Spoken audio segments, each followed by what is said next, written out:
Michiro, you're playing Mario Fart. Not Mario Fart. Are you playing...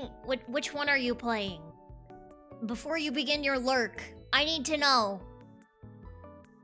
Hi, Blue Jay, welcome in. Hi, Sleepy, welcome in. Welcome, welcome, everyone. Hello. Today we are here for one reason and one reason only. We're gonna solve a crime. An innocent person has been murdered, and we need to discover the culprit. Hopefully I will be better at it this time, now that I know what to expect. How was everybody's day? I'm good. I had a good day. It was like not quite cloudy, but it was just cloudy enough that I felt sleepy. I was like, oh, I want to take a nap. But I did not have time for a nap. Hey, welcome in, Alan. Welcome, welcome. You put on your detective skirt?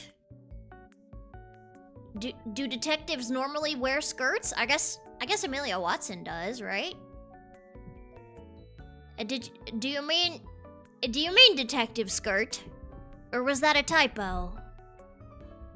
Usually people are like, I put on my thinking hat, my thinking cap, my detective hat, my sleuth skills.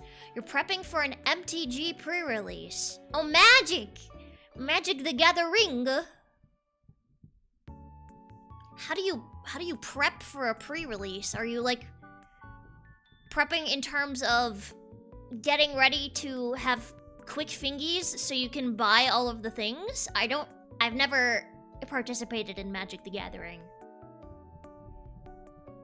You don't got pants on, you got a skirt, and your head too big for... I have the opposite problem. My head's too small. I have a very small head, if you can believe it. Even though it takes such a significant portion of the screen. I promise that my head is very small, actually. Like, to the point where if I buy a hat for myself, or if somebody lends me a hat, I have to... I don't know. Sometimes if it doesn't have an adjustable thing to it, I just straight up can't wear it because it goes over my eyeballs. I have small head disease. You get to stay home tomorrow? Wait, why are we staying home? Is it a holiday? Why are we staying home? That sounds awesome. Take me with you. Actually, no, like, I don't want to stay home, but like, I don't want to have a crazy day, I guess. If that makes sense. Okay, I don't remember. I think we talked to Aoi. I'm gaining my bearings. What did I talk with her about? I don't remember. You just buy a time to be there and you get 9 packs of cards. Oh! Okay, so it's kind of like a Pokemon pre-release. Got it. Might be able to oh! That's right! We were gonna talk Byakuya into getting Toko out of her room. I forgot.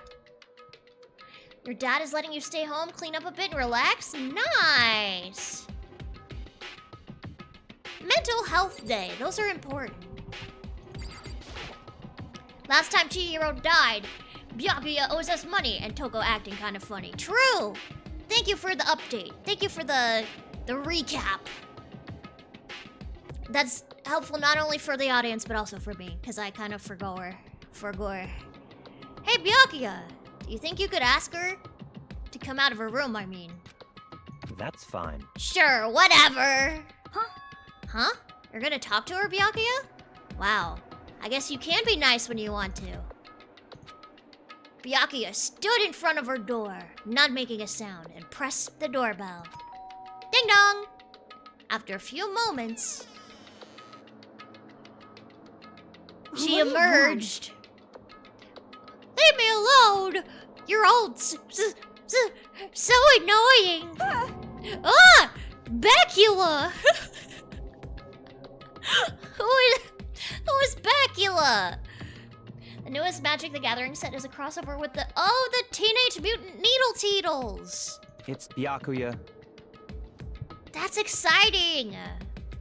That's really cool, actually. I knew they did collabs. I didn't know they were doing a Teenage Mutant Needle Teetles one. I'm sorry. I couldn't keep our promise. But don't worry. Never again. I won't let Genocide Jack have control ever again. And with that, the door slammed shut. Even Byakuya couldn't pull it off. There's nothing else we can do. Let's get back to the investigation. Hold on. Hey, Byakuya, what was Toko talking about just now? Something about a promise? What? Huh? Oh, I have no idea. Another one of her delusions, I'm sure. Not suspicious at all. Uh-huh. You have 2 big announcements. 1, Toy Story 5 trailer dropped. 2, your channel got 8,000 views. Hey, that's crazy. Was it on one of your songs, Blue Jay? Congratulations. I took a quick peek at the Toy Story 5 trailer. I still feel like that movie is completely unnecessary. I mean, visually it looks fine. It just does not need to exist. But... Stop talking. If I say I don't know, that means I don't know. Just let Hina take care of her. Oh, yeah, okay. I'll stay here and keep an eye on her. Let's go. Well then, let's go. Without waiting for a reply, Byakuya sped away. But Byakuya! Oh! And I hurried to catch up. I tried to talk to him several times as we walked. Oh, your whole channel. Oh, gotcha. That's really cool, though. Cars 4 needs to exist? What would be the plot of Cars 4? I'm just imagining Cars 3, but like the same deal as Cars 3, except Lightning McQueen takes more of a coaching role like he did in the third one. I don't know. But he didn't even look back, let alone say anything. He just kept on walking toward his destination. Finally, his feet brought him to a stop in front of a certain room. The library? Come on, let's go in. His safe haven. What's up? Is the evidence that proves it was Genocide Jack really in the library? Don't make me repeat myself. Don't make me say it again. What? Huh? If I remember, on the other side of this door, it's the archive, right? Hurry up and go inside. Oh, here? Let's go. It'll all make sense once you're inside. The archive! I have 70 alternative archives! Whoa! There's so many books and files. Wow, that's crazy. It's almost like it's called the archive or something. And so much dust, too! So, in other words... I would say there's enough value in this place to endure the dust. Okay. You love how the rooms spawn in? Me too. I like how it's like a pop-up book. What is that in the corner? What is happening? What? I guess I can't see that. Must be a bug. Hey, welcome in, Knight. Thank you so much for the raid. Thank you so much, Siren. Bamboo hatted, yo. Hey, welcome in, Raiders. Raiders of the Lost Siren. Where the Raiders go? Great question. There's a wooden box. It's empty. Although, judging by the smudges in the dust, it looks like there was something inside. I wonder what it was. There was an extension cord plugged in there. It proved very useful while I was in the library. An extension cord, huh? I see.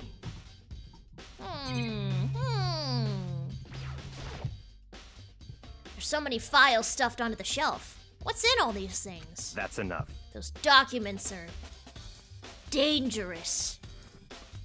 They're files of a certain nature. Dangerous? They detail all the people who control the world from behind the scenes. Dangerous truth for a commoner. You mean like members of the Diet or something? No, I mean the ones with real power. The secret council controlling everything from the shadows. What? This guy has the files. Hi, Siren. Thank you so much for the raid. Thank you, thank you. Thank you, thank you. Welcome in, raiders.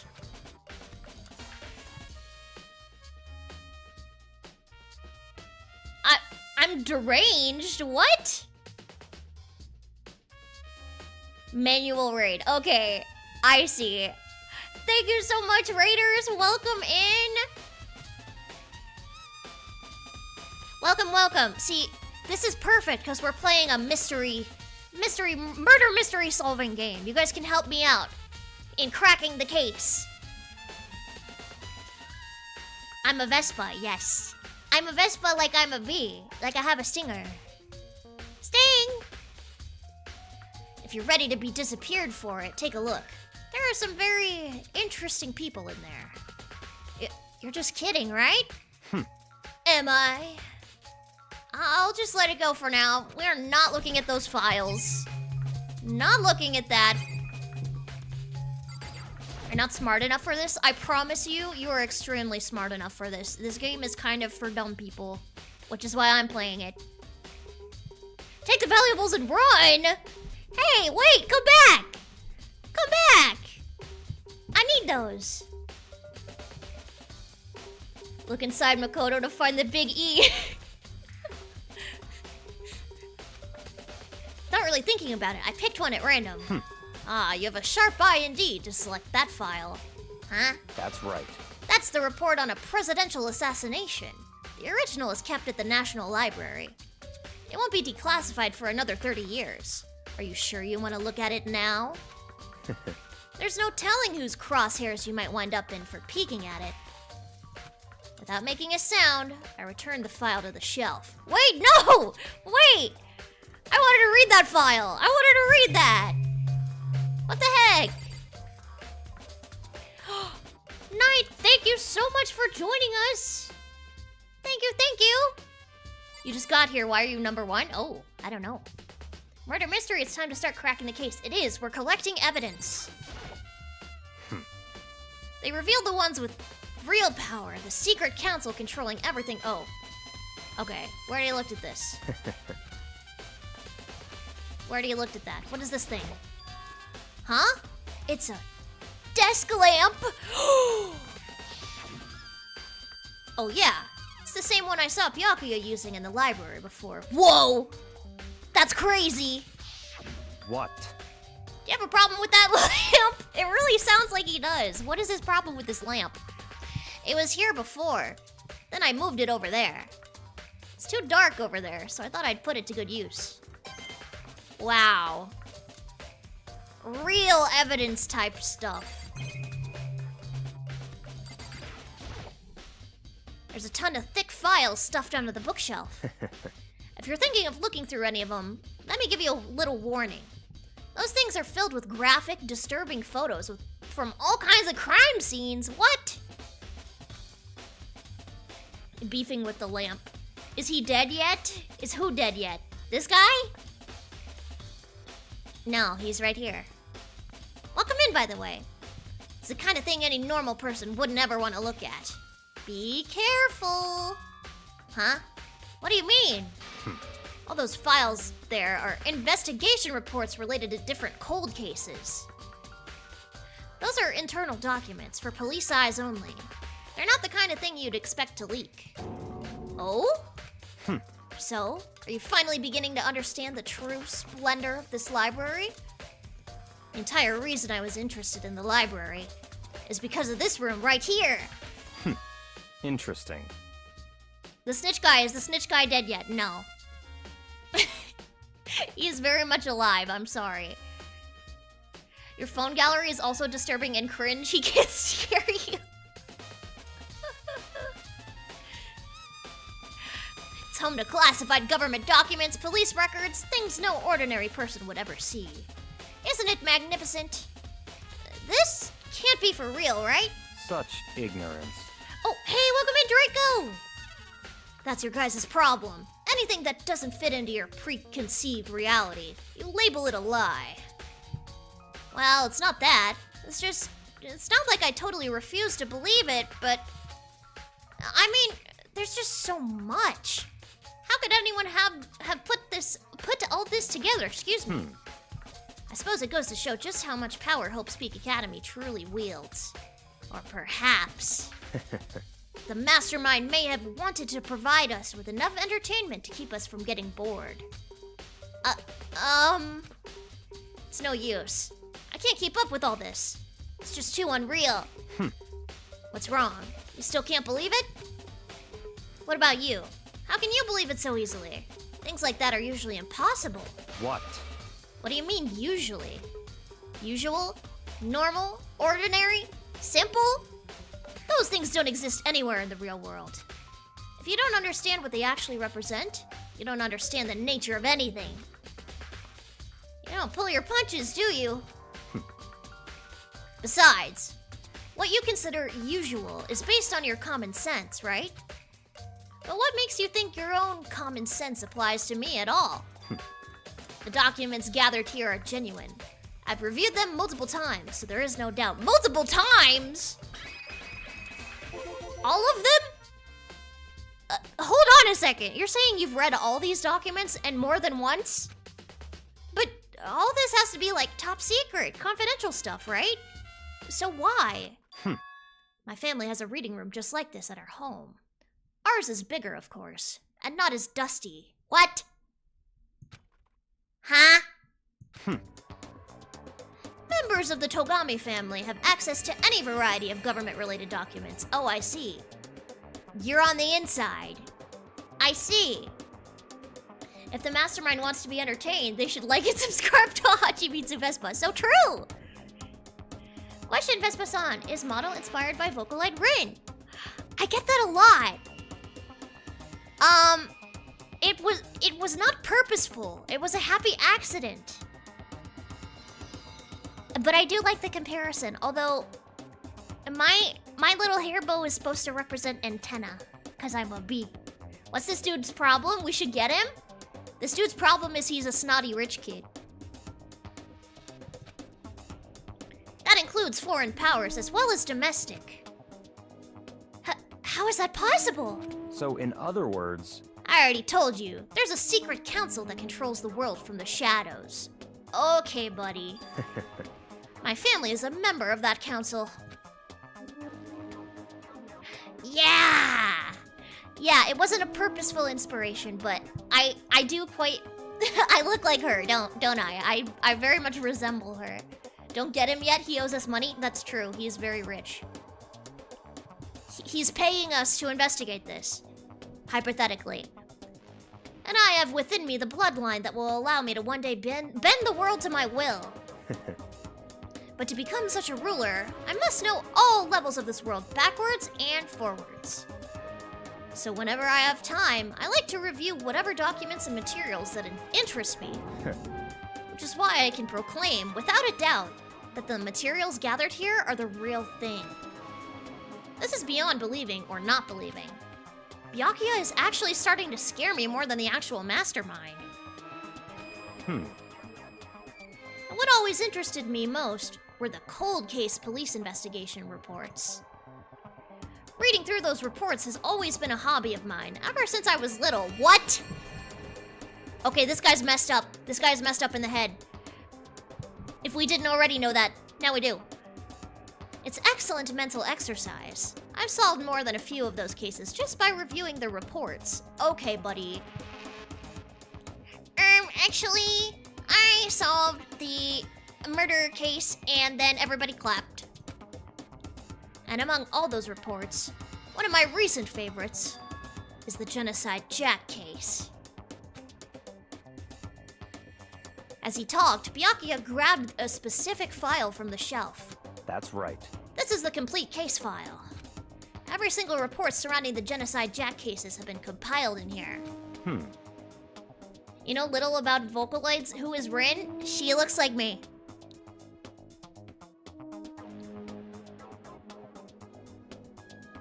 I am Rin. Because there are so many, allow me to quickly summarize the main points. To begin, there are two notable characteristics in every Genocide Jack murder. Does this guy have normal hobbies? No. Probably his most normal hobby is playing badminton on the weekends. This guy has never done anything normal.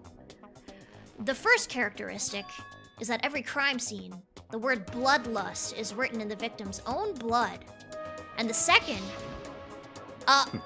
look away if you're sensitive to this kind of imagery. I should have warned about that. Is that when the victims are murdered, their bodies are suspended in a certain way. Bloodlust is written in blood, and the victim's body is suspended. It's exactly the same as what happened to Chihiro! No! I told you it was a murder mystery. Save your surprise. The best part is yet to come. Or the second characteristic, where the victims are suspended. The only ones who knew about that particular fact were members of the police and other higher-ups. By all accounts, nobody in the media ever found out. Huh? In other words, no one on the news, no one online, nobody knew about that aspect of each crime. Except for you! I have reason to believe that you might be involved. Doki Doki Literature Club idea. It is kind of reminiscent of that, huh? But I think this actually inspired Doki Doki, because this came out, I think, in 2010. Only key officials and the killer himself knew about this act of mounting the victim. Now, if you can recall Chihiro's corpse... Oh no, please don't flash back to it. No! Wait, I didn't want to see that again. Put that thing away. Her body was most certainly mounted in this fashion. So, how could the killer have known about suspending the victim? That's right. That's the key question. Don't mount people, bro. No mounting without consent. But in fact, the answer is quite simple. Apartment complex? Actually, I find it quite simple. So, in other words... The culprit isn't a copycat killer. It's the real Genocide Jack. Ugh! In other words... That right there is the evidence that Genocide Jack has hidden himself among the rest of us. Then Genocide Jack really is such a brutal, fiendish killer, really is walking around among us? Among us? Interesting. Things are really starting to get interesting, aren't they? I never imagined a killer with such a reputation would ever become part of our little game. Now, don't you think it would be good for you to take a look at what I've already seen? You might just manage to ferret out a clue or two. Such ignorance. If you get down on your knees and beg, I might even show you myself. Okay, buddy. Listen. You're paying me to investigate. You don't need to treat me like that. Oh, there's a camera up there.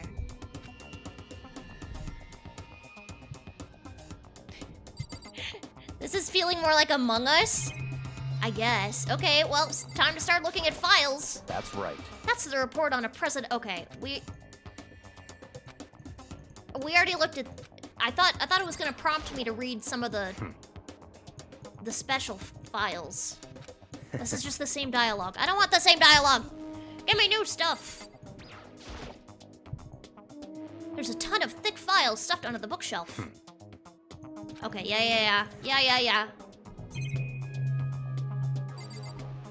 These ones? I don't have a problem with the lamp. Is that all that's in here?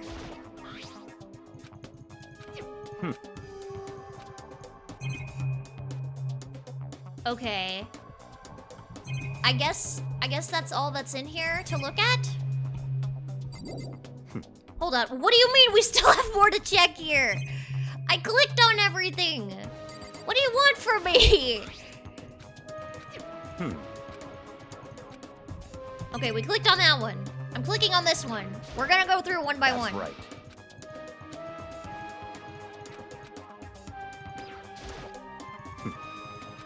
I don't have a problem with the lamp.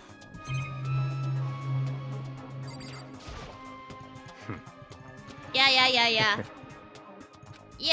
Yeah.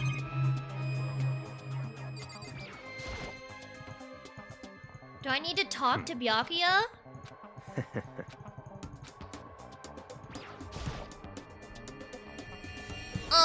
Byakuya, about that Genocide Jack case file. Could you let me see it? That's fine. Well, you didn't beg, but I guess it's okay this time. This guy is getting weirder by the second. Feel free to look at it in here, but you can't take it with you. Whoa!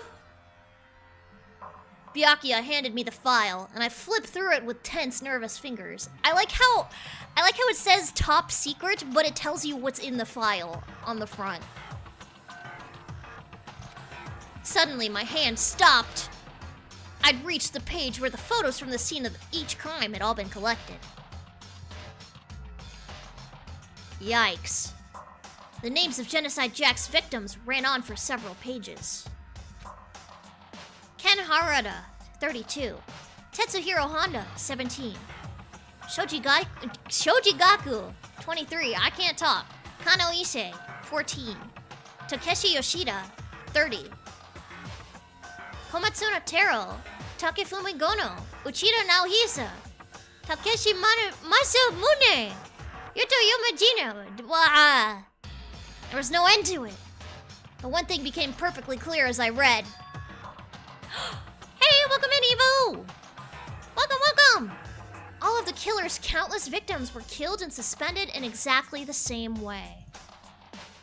And at the scene of every murder, the word bloodlust was left in the victim's own blood. Still want a recap? Sure! We could use a recap, especially since we have some new friends joining us today. Now take a look at the next page and you'll find another interesting tidbit. The next page...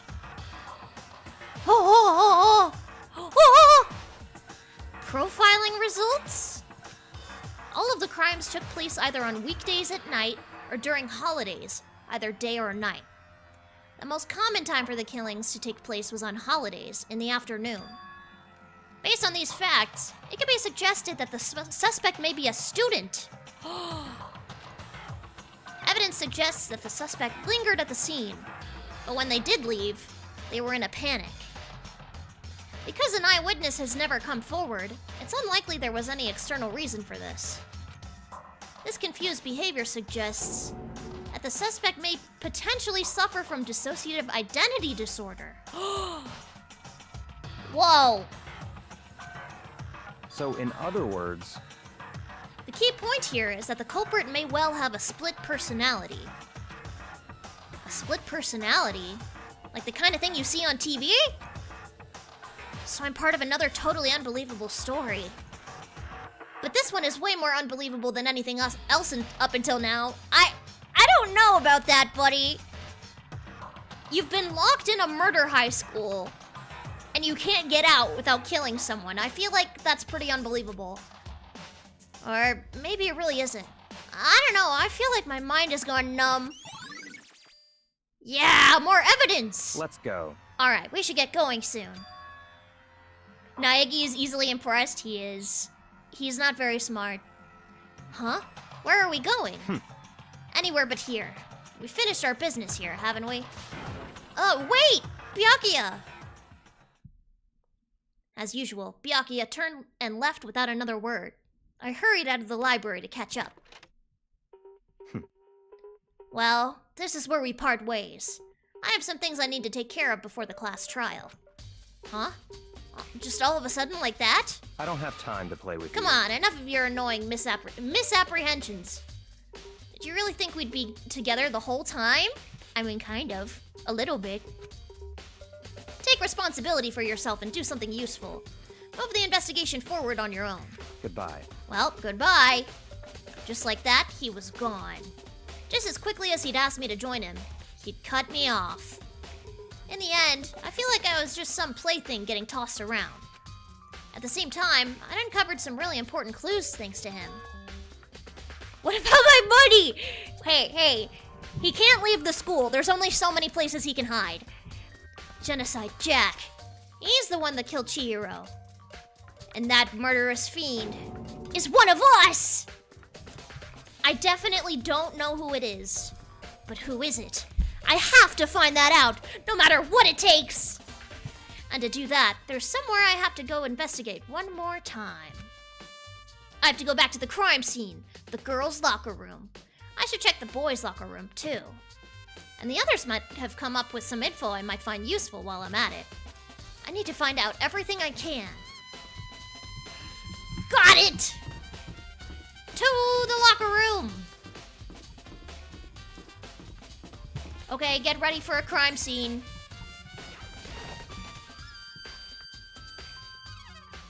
Not yet, but the next room. Oh, Hifumi, what are you doing in here? Da-da-da-da-da! Ding, ding, ding! Hifumi has discovered evidence revealing the identity of the culprit. I feel as if... Another stat increase for me. Ugh. Evidence? What did you find? I cannot reveal that just yet. That's it. But I'm sure of it. I guarantee that what I found will steal the killer's breath from his lungs. Are you sure about that? Oh yeah. Miss Ludenberg said she'd witnessed something worthwhile too. Really? What did she see? Well, She refused to it tell would me. seem... It's like when a girl bullies the boy she likes, right? Right? Okay, so where is Celeste now? The warehouse by the dorms. She was she was there, but at the same time, not there. What? What's it gonna be? Is that all he has to say? Oh, okay. That's all he had to say. That's it. Okay, yep. Well, Got it. Checking the boys' locker room.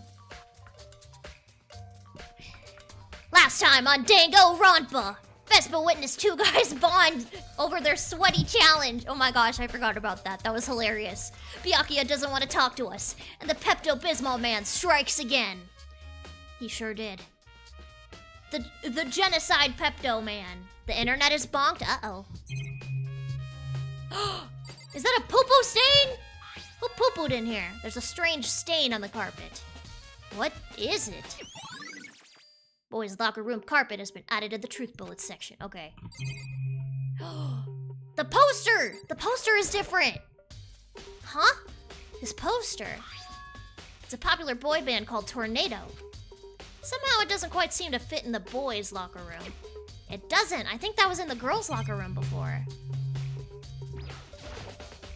No poo-poo on the gym rug. Who wiped their butt on the gym rug? Somebody must have had a bad workout. Okay. Is there something in the pool? You love Tornado? Oh yeah, my favorite band. I love their song, Hurricane. Maybe there's something stuffed in the locker? Maybe there's some kind of clue in the lockers. Guess not. Oh, lovely. Lovely. I can't believe I wasted my time like that. How do I get out of here? Oh, there we go. Not helpful.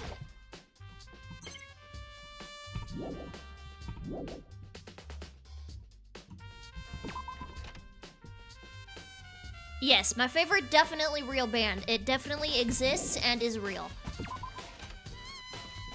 Okay, crime scene alert. If you're sensitive to that kind of thing, look away.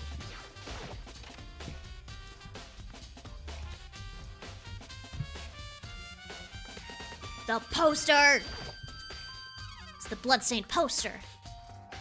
The blood is the most noteworthy part, but the big-breasted swimsuit model is pretty noticeable too. Interesting! The girls' locker room doesn't seem like the kind of place you'd find something like this. Oh, but wait, that reminds me. The poster in the other locker room is... That's right. There's definitely something strange about this. It's almost like they were swapped.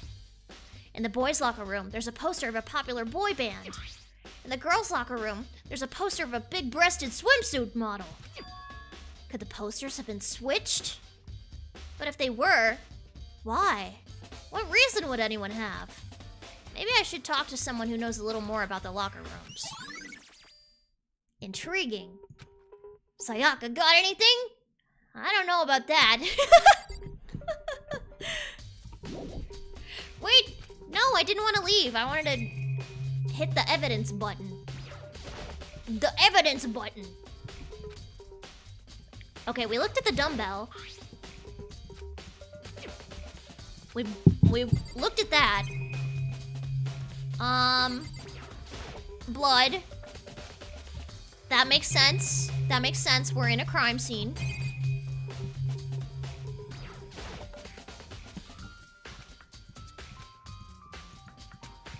And then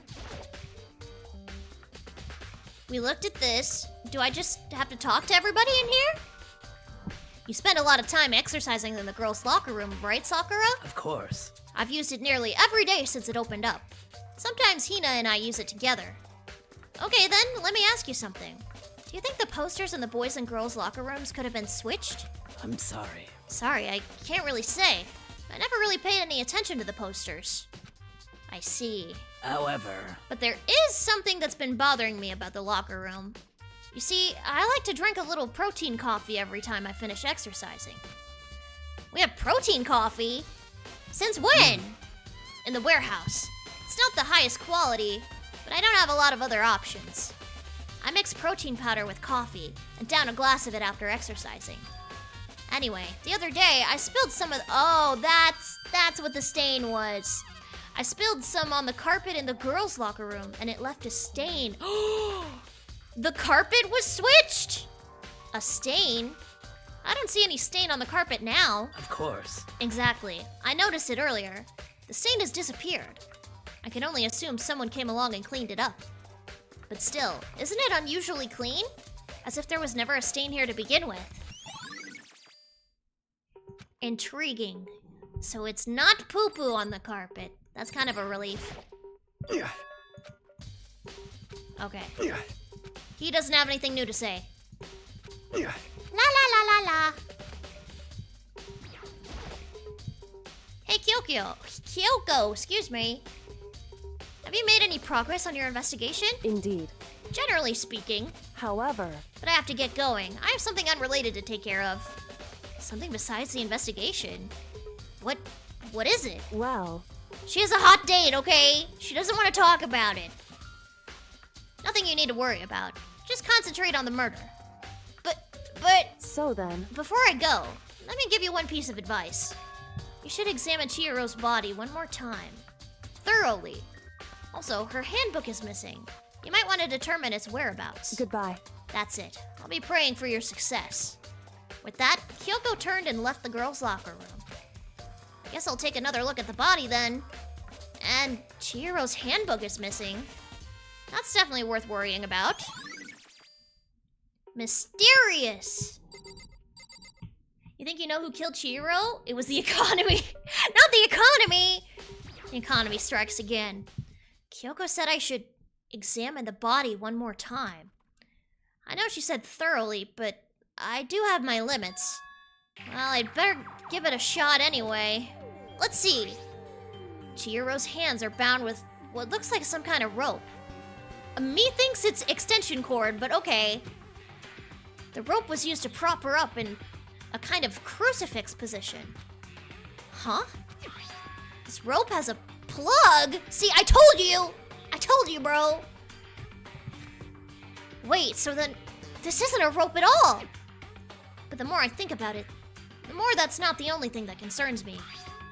Chihiro's fatal injury was the blow to the head, which means someone struck her in the head in order to kill her. They used Cetaphil lotion. I see, her hands are oddly moisturized. That's right, there's the issue of her being suspended and the fatal blow. At first, I didn't see any reason to think too much about either of them. But seeing them again after looking through the Genocide Jack file, something's not quite right. What does this all mean? Well, the one thing most likely to tie all these mysteries together is the true nature of the rope that was used to suspend Chihiro. And to figure that out, there's a certain place I need to revisit and look over again. Plus, it might help to look at the Genocide Jack case file one more time. I see. Okay. Next stop. We gotta head back to the library. Oh, good night, Blue Jay! Thank you so much for joining us today. Thank you. Back to the library. I have to examine the files.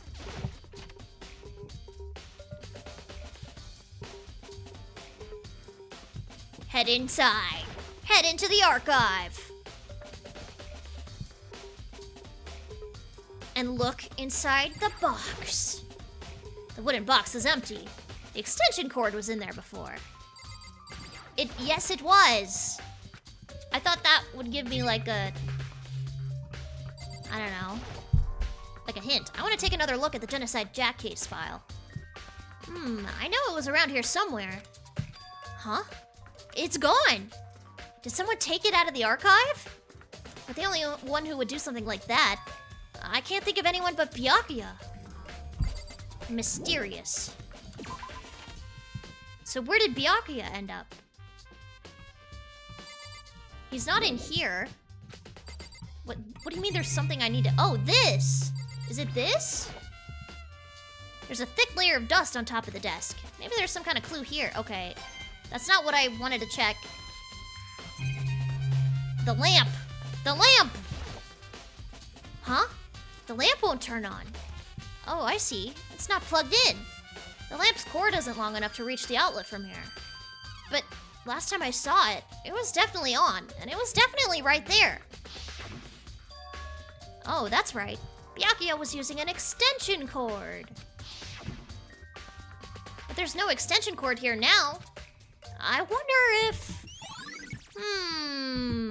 mysterious. Okay, now we're good. Discount Kaiba is acting sus lately? So true. Alright, we have a couple missions now. I gotta go downstairs to the storage room to look for Celeste. And maybe locate some of that coffee. Hello!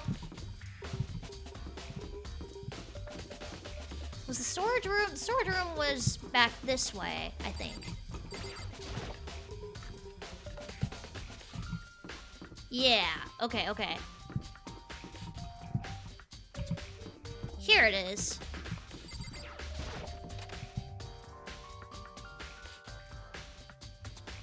Here's Celeste. Celeste, what are you doing here? This warehouse is amazing. It has absolutely everything one might need to live a full life. From food to clothes to towels, there's an endless supply to choose from. I see that, but have you found anything related to the case? Most unfortunate. I knew you were gonna ask me that.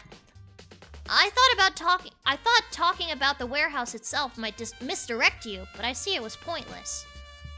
Then you did find something? Very well, I will tell you, and only you. Actually, Last night, I saw her here. Chihiro was in the warehouse. What? Really? indeed. This was right before nighttime. Huh? What are you doing out this late? Oh, she's gonna say it herself. Great. I don't have to narrate. Oh, I was just... Are you planning to go exercise, perhaps? What? How did you know? It's almost like you have a massive exercise bag or something. Because I can see a blue track jacket sticking out of that duffel bag you're carrying. Everyone in this high school is such a good detective. Oh, you're right. Thanks. Well, I'd better get going. I'm kind of in a hurry. She stuffed the jacket into her bag in a hurry. It was almost like she was trying to hide it. Just like that, she was gone. Yes, indeed. I assumed she was merely stocking up to go exercise in the morning, but it would appear she ignored the nighttime rule and headed directly to the girls' locker room. If she hadn't broken our rule, none of this ever would have happened. You get what you deserve, I suppose. So apparently, she went to the girls' locker room late at night in order to exercise without anyone knowing. But the strange thing is, there was no trace of the track jacket or the duffel bag Celeste said she saw Chihiro carrying, which would mean the killer would have gotten rid of it somehow. Okay. I see. Everything to live is in the storage. How about a sub to Hachimitsu Vespa? I don't see that in here. Wait, no.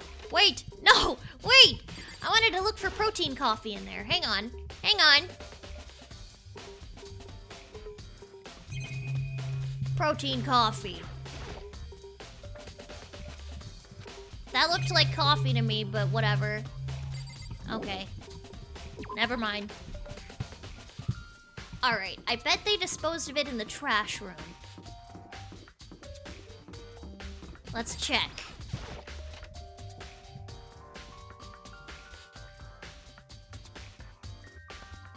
Okay, maybe not. There's a hatch on the floor. Okay, it's locked.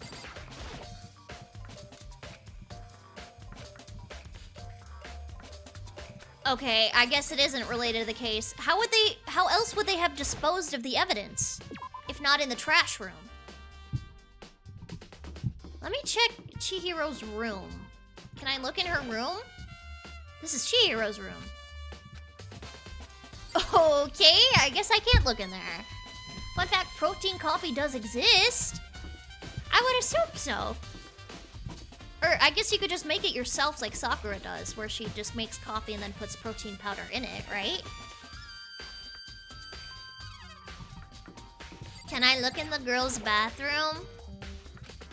No, okay. One of these days. Okay, where else would you dispose of things? Maybe in the sauna? Like you could set stuff on fire in there? That's the only thing I can think of. Just don't overdo it. Yeah. Add an appropriate amount.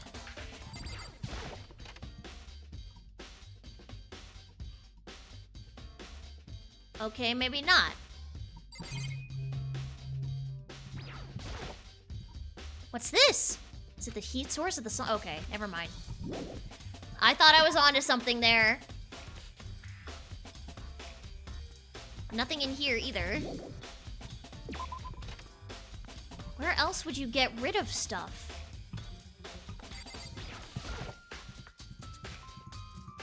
Okay. Are those... Wait, no, no. Okay, the trash cans aren't anything either. Never mind. Alright, I guess we'll just go through one by one and see if there's anything suspicious. Okay, I don't see anything new in the laundry room. I don't think that's anything. Dining hall.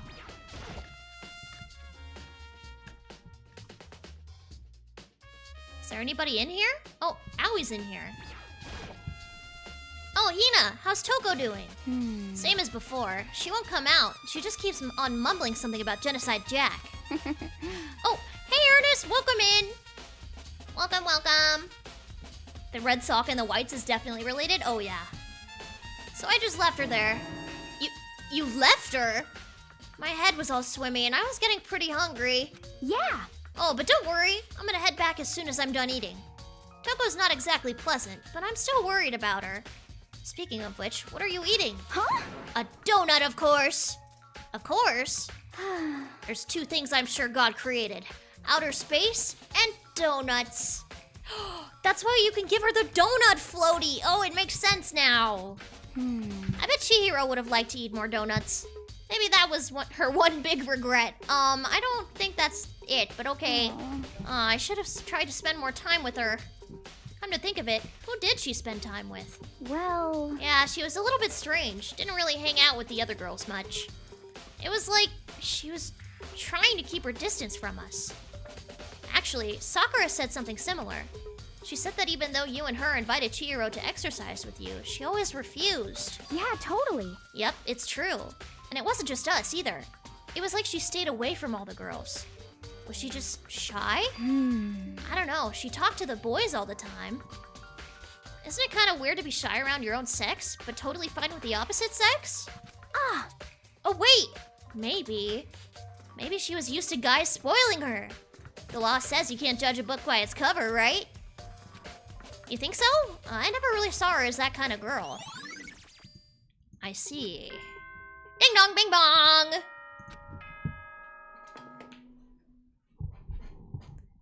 Is that all the investigating I get to do? I'm getting tired of waiting. Shall we just plunge right in? I guess we have no choice. It's the moment you've all been waiting for. The class trial. You remember where to meet, right? Unfortunately, I do, my little bear Please go through friend. the red door on the first floor of the school. Time to solve a crime, baby. See you soon. Begin the class trial, or? It's about to begin. The red door is right through there. Dun dun dun! I'm going to save my game. I think that's a good idea.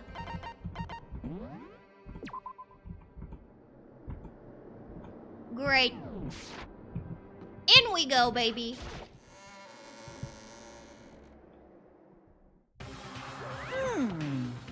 Ahem. So, is everyone ready to...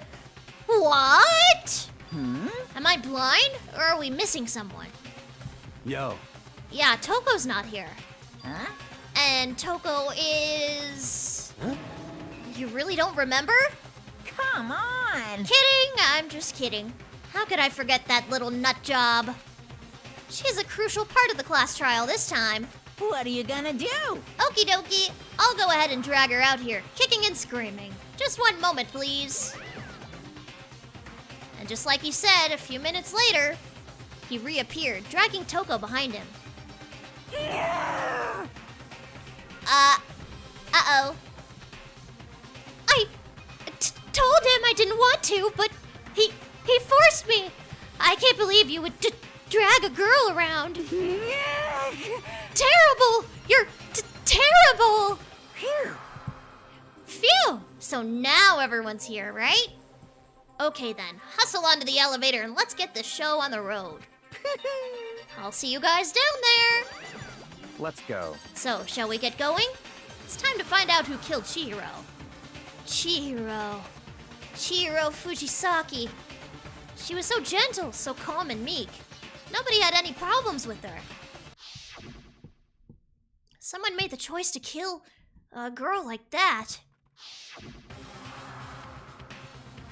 That murderer is one of us! One of us! One of us! Rip Chihiro. I know, I really liked her! What the heck? Someone's standing right here. I don't want to leave. I didn't mean to press the leave button. Do we go in the elevator? We have no choice, right? We have to do this. It's true. Yes. I gave a small nod in reply. With one last deep breath, I walked toward the elevator on shaky legs. With each step forward, I could feel my heart starting to race faster and faster. As soon as everyone was on, the elevator began to descend. I couldn't get a handle on my emotions. Couldn't stop speculating. The steel box sank with heavy clunking sounds deeper and deeper into the ground. And as we went deeper, the uneasiness in my heart grew bigger and bigger. The elevator was unaffected, however, and continued to descend without hesitation. Until finally... Ding! It came to a sudden stop. Awkward elevator ride? I know, right? Like, what are you supposed to do in that situation? You just have to stand there uncomfortably. What do you think? I redecorated. Isn't it so fresh? Isn't it so exciting? Don't waste our time with stupid questions. Let's get this over with. Very nice. Good, good. You're rip-raring to go. Gotta say, I don't hate it. Not at all. Well, Okay then, let's get this show on the road. thrills, chills, kills! Everyone, please find your assigned seats. And so, the curtain opened once again.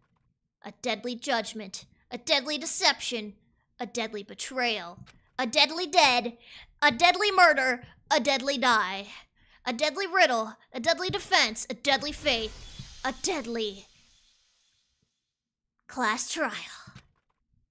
Dun dun dun! Yes. I'll just save it. Yes, yes. There we go. I'll save it there.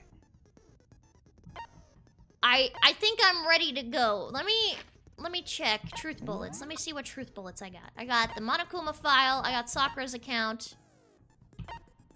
The dumbbell. I got Mondo's account. Card reader. Okay, I got a lot of stuff. Got a lot of evidence I can use. What are the skills I got?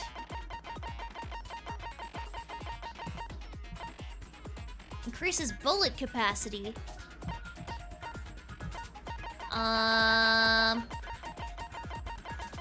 A deadly doodah. Yes, exactly.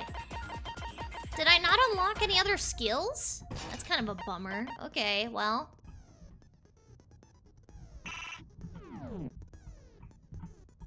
I'm ready. Class trial time.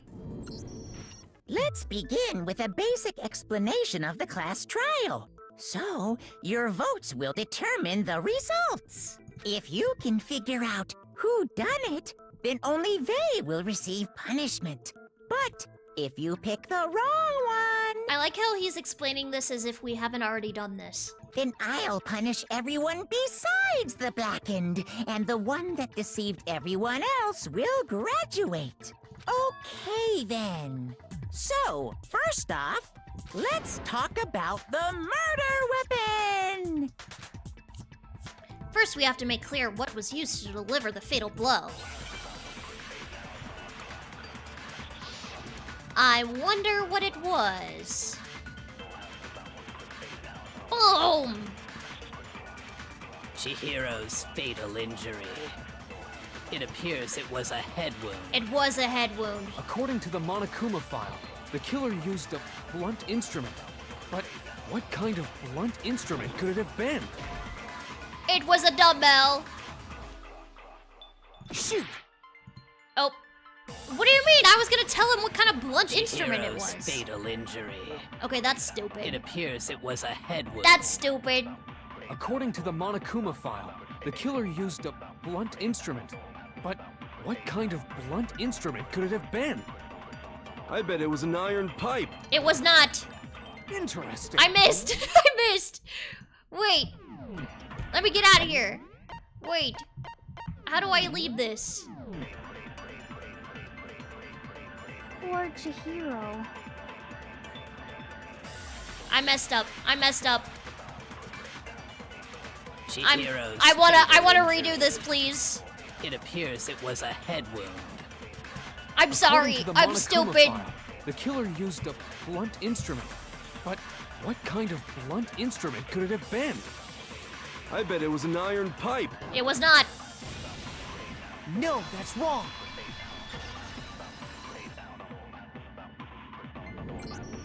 Can we agree that the object that dealt the fatal blow was the dumbbell, found at the scene of the crime? It must have been. It was covered in blood, and there was nothing else at the scene that could have caused that kind of injury. And the wound on the victim's head is consistent with the shape of the dumbbell. Gross. As far as I'm concerned, there's no mistake and no room for doubt on this one. So Chihiro has like a dumbbell dent in her head? You looked at her head wound? Yay! That's so creepy! If you don't mind, I will proceed from here. Let's move on to discussion of the culprit. Okay. Although, I believe the criminal behind this heinous act is already quite clear. I agree, actually. What? For real? Can't decide what bullet to use. Pull out shotgun. Oh yeah, I'm the blackened. Pew pew pew. Chihiro's killer is the fiendish serial killer, Genocide Jack.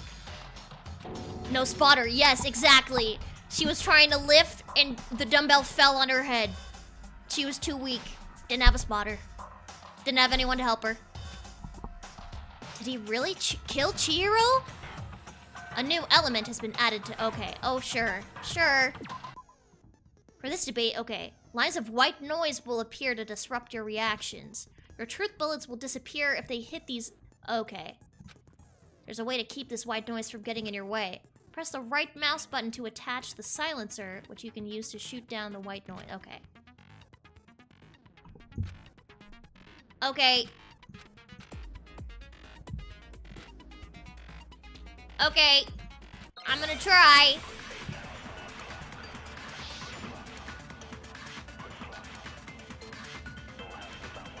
Here we go, here we go. The culprit is Genocide Jack. I'm sure of it. Case closed, as far as I'm concerned. But that's impossible! Why? What makes it impossible? Well, I mean, come on! There's just no proof for it. Yes, there is! No, that's wrong. There's proof! I have it! Might know one reason he could be involved. What? I found this file while I was looking around the archive in the library. I guess it's some kind of confidential file the police put together about the Genocide Jack case. Yeah! What? That's kind of weird as shit, isn't it? What was something like that doing in the library? Don't worry about it. The why of it is probably more trouble than it's worth. So let's forget about that for now. More importantly, it outlines all the specifics of every Genocide Jack case in exceeding detail. Yup. According to the file, there appear to be two defining characteristics in every Genocide Jack case. The first is that a bloody message is found written at the scene of every murder. And the second is Yo Mama. That's right. Boob lust. Boob lust? No. It's actually bloodlust. What is boob lust? But more important is the other characteristic, and it's something that has never been made public. Never made public? What the hell is it? Why don't you tell them, Makoto?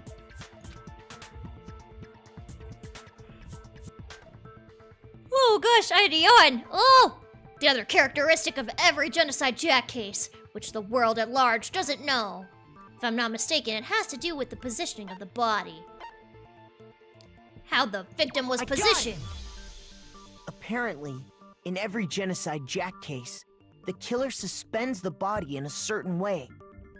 Other than the killer, the only people who know about this are the higher-ups in the police department. Yeah! However, Chihiro was most definitely suspended in the same way. So, how did the culprit know about this when only high-level police officials were aware of it? Maybe one of us is a high-level police official. Did you ever think about that? There's only one logical answer I can think of. Yeah, of course. Absolutely every school has a record of serial killers. That's what normal schools have, right? Right? It's because the culprit in this case is the real Genocide Jack. I think it's so funny that they're just they're tweaking on the side the whole time. No fucking way! You're saying Genocide Jack is one of us? Yes. In fact, it's Toko. Yeah! Genocide Jack's true identity is Toko Fukawa. You lie! Why would I lie about this? Our lives are on the line, man! Hey, okay, wait, hold on a sec. Toko has, like, bloodophobia or whatever, remember? What kind of serial killer is afraid of blood? Is Toko Genocide Jack? The answer is yes And no. Ah! I'm serious. Starts tweaking. I know, when it gets really serious, they start bouncing up and down. Another riddle? Man, why is this gotta be so complicated? It's a riddle for sure, but I feel like I understand it. What it means for Genocide Jack to be Toko, but also to not be Toko. The answer is that she's not just one person, but multiple people, right? Yeah! Oh, geez.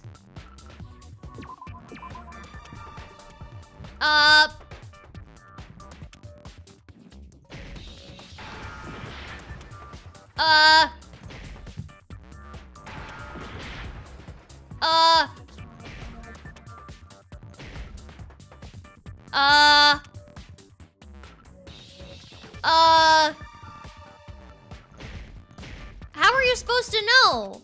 Boob. Huh. I don't understand. S.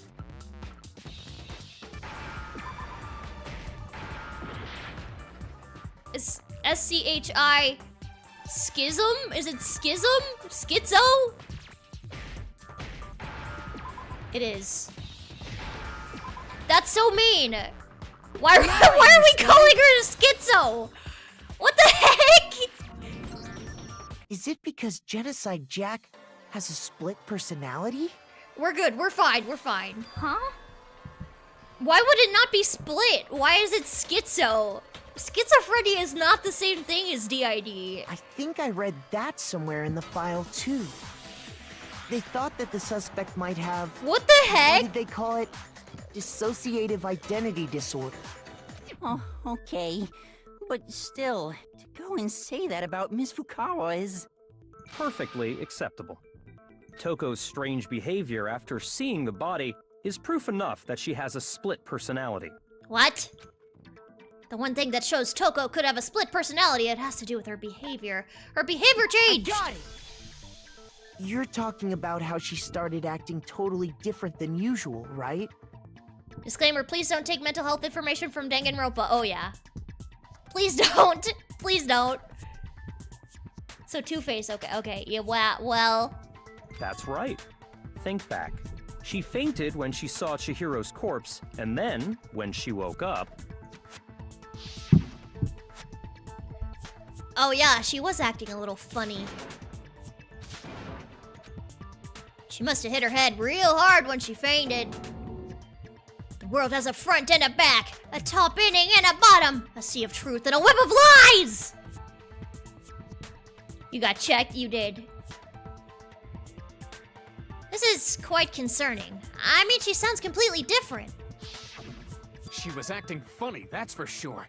That melancholy tone of hers completely disappeared. Don't go assigning adjectives to my tone without permission. Not to mention, once she regained consciousness and saw Chihiro's body again, she was utterly calm. Watch your tone! In other words, within her is one personality that can't handle blood, and one that obviously can. So when Toko trapped herself in her room, it's because she was scared of Genocide Jack? Maybe. What makes you say that? I won't let Genocide Jack have control! I'll drive out the killer, drive out the murderous fiend! The reason she locked herself in her room wasn't to keep other people from getting in. It's to keep her from It was getting to keep out! her other personality from getting out. Dun dun dun! What? Toko was afraid. Afraid of the murderous fiend inside of her. Of killing even more people. How? Yeah. How can you know all this? Yeah! I do believe you misunderstood her. What? What she's trying to say, no. What Oh. she wants to know is, how could you tell them? Huh? Last night, just before Monokuma gave his motive speech, Toko and I had a strange conversation. She told me a most interesting story. Uh-oh. She said a murderous fiend lived within her, and she was afraid it could appear and attack at any time. And that trepidation is what's caused her to have such a bleak attitude. Isn't that right, Toko? She's in trouble now. This is all a lie. Right, Toko? You said you wouldn't tell anyone. What? You promised. I can't believe you lied. You have only yourself to blame. You came to me with your tragic little story. I didn't ask you to. Okay, this guy's a jerk. This is the real world, not some romantic fantasy fairy tale. Yeah, and I'm a Sigma Alpha Beta male, and you're beneath me, woman. Besides, you broke your promise first. Clearly you don't own an air fryer. You said that as long as you were here, no matter what, you wouldn't let Genocide Jack kill anyone. But in spite of that promise,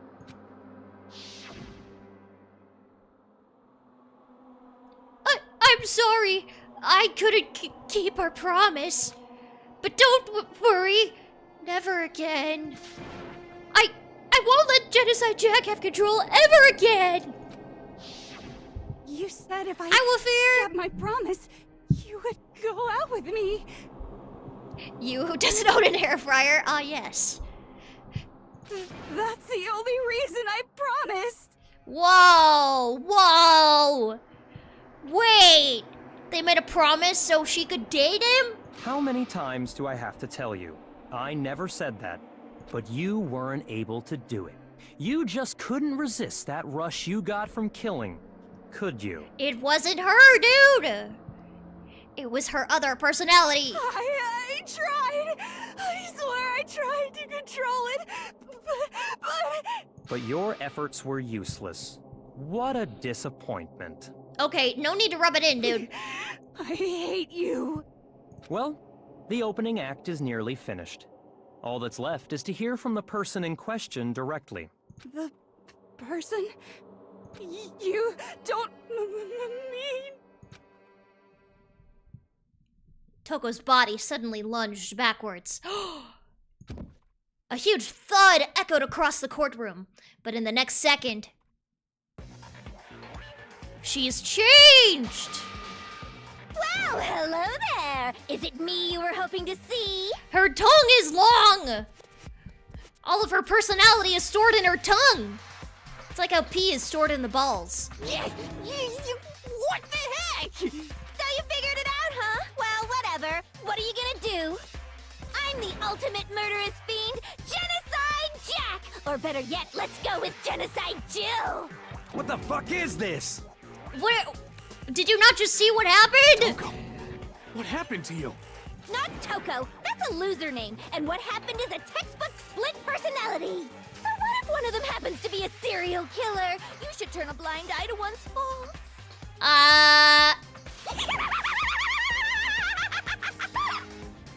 She's so intense. I would scoot away if I was Ifumi. Yeah, I do not want to be standing next to her right now. Like they say, sound in murderous mind, sound in murderous body. This one is so different from the one we've come to know. Yes, well, the world is composed of a front and a back, you know. Just like how every inning has a top and a bottom, or how in the depths of every truth lives a little lie. Behind every dark and gloomy soul lives another that shines as bright as the sun! What do you mean, hear you out? She would kill you! She's crazy worth it. I don't think this is worth it. She would definitely murder you.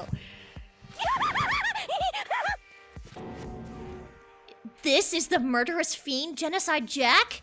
This is beyond insane! Miss Jack, Jill, can I ask you a question? Not trying to fix her. Whoa. Chat is wilding tonight. What's up? Some of us think you might be the mastermind behind our entire situation. What are your thoughts on that? Well, I'll tell you. I am the mastermind of all masterminds. Just kidding. Then it's not true? It's a lie! Of course it's not true. How dare you try to link me to that creepazoid? In Japanese, she's Genocide Show. Interesting. She's shy on one side, crazy on the other. Ideal. Ah, yes, the ideal woman. She murders you in your sleep. And another thing, the police and government and society in the outside world are totally powerless. I mean, they just let this idiotic, bloodthirsty maniac go buck wild all over town. Sure, I'm a bloodthirsty maniac, but life is pain, right? To live is to hurt other people. I think this girl has too many Hot Topic shirts. It's a necessary evil if you want to survive. The act of living itself causes pain for everyone. Just kidding again! This should be enough to convince you. This murderous fiend is responsible for Chihiro's death. So what do we do? Cause Toko didn't do this. Genocide Jill did this. So do we murder Toko anyway? Did they introduce another character? You didn't recognize one of the male characters? Wait, is that Makoto? Yeah. Yeah! There's clearly a motive, so there should be no doubt. A motive? Remember what Monokuma told us? If someone didn't murder and graduate within 24 hours, an embarrassing memory or secret would be revealed. I don't know if being Genocide Jack is embarrassing. It's more like horrifying. Well, let's assume that Toko's secret was about Genocide Jack. If a secret like that came to light, Toko's life would have undoubtedly been forever ruined. So she had a very clear motive to never have that side of herself exposed. Interesting. Very, very, very interesting. But sorry, as much as I hate to admit it, I'm not the culprit. What? Wait, what? But I cannot imagine anyone other than you could murder someone in such a bizarre fashion. Huh? Maybe so, but nevertheless, it's the truth. Do you really expect any of us to believe you? Yeah. I could never believe a word you say, you monster! Yep, that's me. That's Makoto. This is what Makoto looks like. Maybe she's totally right about that, but something's still bothering me. What she said. I need to get some more details about all of this. Details, people, details!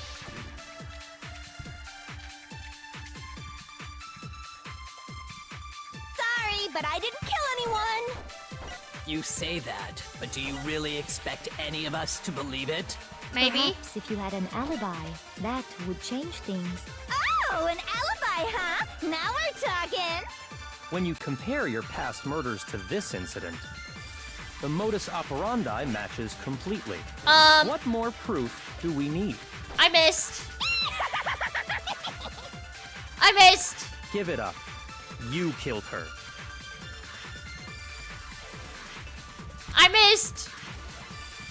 I'm sorry. Sorry, but I didn't kill anyone. You say that, but do you really expect any of us to believe it? My bad. Perhaps if you had an alibi, that would change things. Oh, an alibi, huh? Now we're talking. When you compare your past murders to this incident, the modus operandi matches completely. No, it doesn't. No, that's wrong. She uses scissors. There should be a button. Are the methods of murder really exactly the same? Interesting. I'm not so sure about that. I'll have to look at the controls. Gotta be quicker than that. Yeah, apparently so. I think there's a slight difference between the Genocide Jack cases and this one. Huh? How's it any different? Uh-oh, you don't know? Well then, human garbage, let me tell you! I murder with passion and conviction.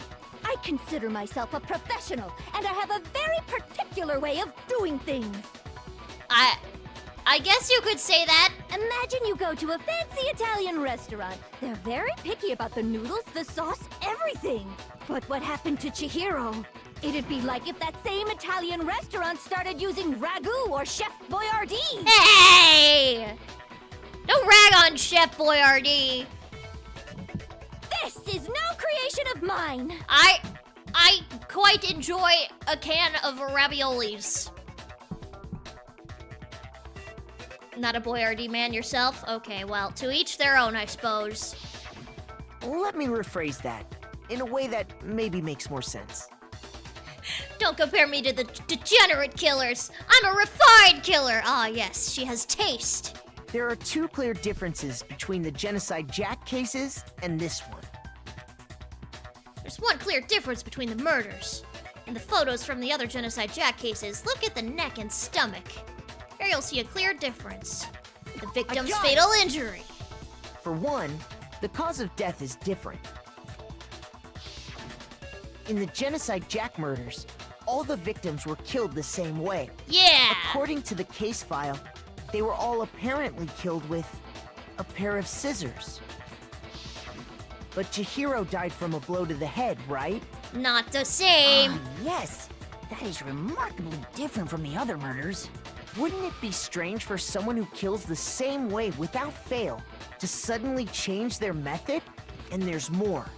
One more conflicting detail. That's right! In my recipe of murder, if the bloody message is the tortellini, then the arrangement of the body would be the pesto sauce! Okay, lady, you're starting to weird me out. Could you please stop comparing killing people to cooking? Yeah. So, are you saying the other difference has to do with how the body was arranged? That's right. The second difference is related to how she was suspended. In the photos of the other Genocide Jack cases, all the other victims were stabbed through their hands. Here you'll see a clear difference. I got it! Do you remember what the killer used to suspend her? You kind of want her to say Jill every time they say Jack. That's not my name. I think she's too focused on being hungry for blood than correcting them. She's hungry? Yeah. Hungry for blood? Hungry for murder? They used some kind of rope to hang her up by her wrists. Actually, it was an extension cord, but okay. What is your point? Well, in all the previous Genocide Jack cases, something else was used to suspend them. You're not you when you're hungry? Literally. Literally not yourself. You're someone else in this case. Specifically, pairs of razor-sharp scissors. And guess what? I used my own specially designed scissors for the murders and the arrangement. Like I said, I'm a professional, so naturally I'm very picky about the tools I use. And you know what else? Big Mac said there's two differences, but he's wrong. What? Who's she calling Big Mac? She calling me Big Mac? Big Mac? Are you referring to me? She's calling me Big Mac! Listen up, Big Mac! There's actually one more difference! Huh? My word, you really didn't notice? Take a look at who the victims were in each Genocide Jack case. Oh, she only killed There's men! a pattern there, just waiting to be discovered. She only killed dudes! Pattern? Figure that out, and it'll be plain as death why I couldn't have possibly killed that little lolly girl. Oh, thank you for the hydrate! I don't think McDonald's is sponsoring Danganronpa, just a hunch. Let's see. There was a pattern surrounding the Genocide Jack victims, and Chihiro didn't fit it. If you look at the names of every victim, what you'll notice is... I think I figured it out. I know why she couldn't have killed Chihiro.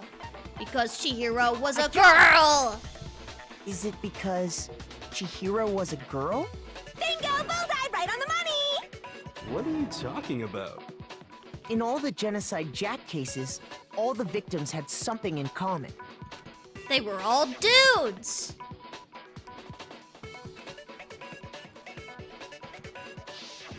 They were all guys? I'm not loving the deaths. Me either, man. That's right! The people I kill with such passion and conviction are all adorable little men! I can't believe I said it! I'm so embarrassed! The hell is wrong with you? Yeah, what? I can't help it! I'm just a full-throttle boy-on-boy fangirl, and the mopey side of me just hates it. Huh? But now I'm on the fast track to becoming a full-fledged fan madam! Huh? So, since Chihiro was a girl and not an adorable little man, you wouldn't kill her? Would an Italian chef suddenly start making ramen just because they're both noodles? Don't be stupid. I I have too much passion and conviction to cross that line. That's the absolute reality of the one and only. We get it. You've clearly explained your hobby and your philosophy. But that's not all there is to it. Yeah! It's a different matter entirely. When you're forced to kill in order to survive.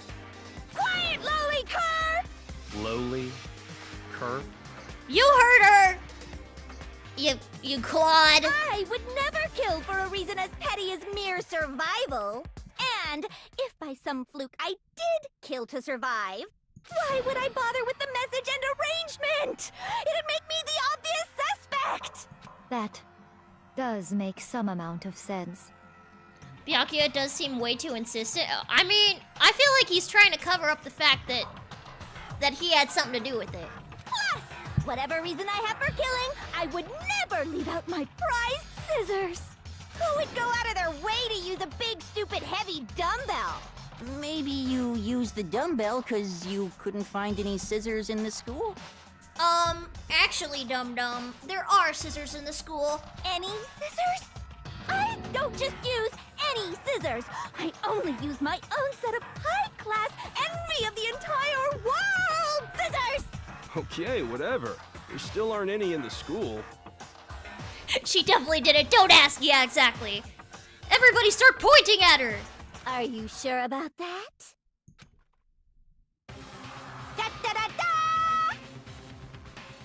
Uh-oh. She's fully equipped. That's right! So I can kill anywhere, anytime! Why would I resort to dumbbells or rope when I have my trusty scissors by my side? In the anime, when she shows off her tools, she says, I got more if anybody wants to go treasure. What? Oh, treasure hunting. Oh. Still wood? You lost me there, Evo. Go ahead, tell me I'm wrong. You can't, can you? Gutter dogs, all of you. Not to mention, I have no clue how to tie a good knot. So rope's totally out of the question anyway. Oh no, he's about to crash out. I have no idea what's going on anymore. Could such a heinous villain really be innocent? But the body really was suspended, right? And nobody but the police knew about that. Yeah. That's why we figured it had to be the real deal and not some copycat killer or whatever. Actually, hold on. There is one person who could have copied the Genocide Jack cases. Byakuya! He knew about them. Stinky. Here's my answer. Byakuya, it's possible you could have found out, isn't it? Yeah! You have no problem gaining access to classified government documents or internal police records. Yeah! Okay, hang on. I need to adjust my sound real fast. One moment. Ah! There we go. Problem solved. But clearly he was still inaccurate. Or a dum-dum. I mean... He can't be the blockade. He hasn't paid me yet. Look, we're in the will, okay? We're in there. Plus, you've already looked through the Genocide Jack file before this all happened, hadn't you? Are you He's speechless! Mr. Togami did it? Then, the reason he pushed the theory of Genocide Jack being the killer so hard was because he wanted to pin the crime on her. Yeah! Oh, he rearranged the scene to disguise it and make it look like I put my stamp on it. The adorable glasses man was behind it all. Oh, I'm on fire! Oh, Byakuya, what's your response? Ew! Or Byakuya has no sense of art. Checks out! I see. So now the suspicion falls on me. Why is he being so smug? Then I must ask, when would you say I began acting suspicious? Surely you must have an answer. When you asked me to investigate the case, bro. You're trying to draw suspicion away from yourself. Looking back and thinking about it now, the way you were acting right before we discovered the body was a little strange. And the locker rooms. They're suspicious. Very suspicious indeed, wouldn't you agree? Huh? Suspicious. Seems nobody searched the locker rooms. Let's start with the girls' locker room. You wanted to go to the girls' locker room right away, right? But since you're a guy... Is G-Jack based on Jack the Killer? Makes a lot of sense. Like, Jack the Ripper? Maybe. There might be some relation there. I should have naturally thought of the boys' locker room first. Is that what you want to say? The victim was Chihiro, a girl. Hence why I said we should check the girls' locker room. We didn't know it was Chihiro yet. Nothing strange about that, I'd say. On the contrary, there's something very strange. Ripper also out of style. Yes. Okay then, what's so strange about it? Go ahead, share with the rest of the class. There was a clear contradiction in what Byakuya just said. I need to make it clear to everyone. A new element has been... Oh no. Truth flashback. If you aim at a weak spot and hold down the left mouse button, then you'll memorize that weak spot. What? This memorized phrase can only be shot once as a single truth bullet. If you shoot or change the truth bullet, it will... Okay.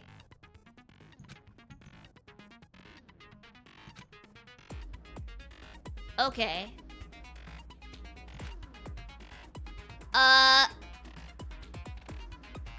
Okay.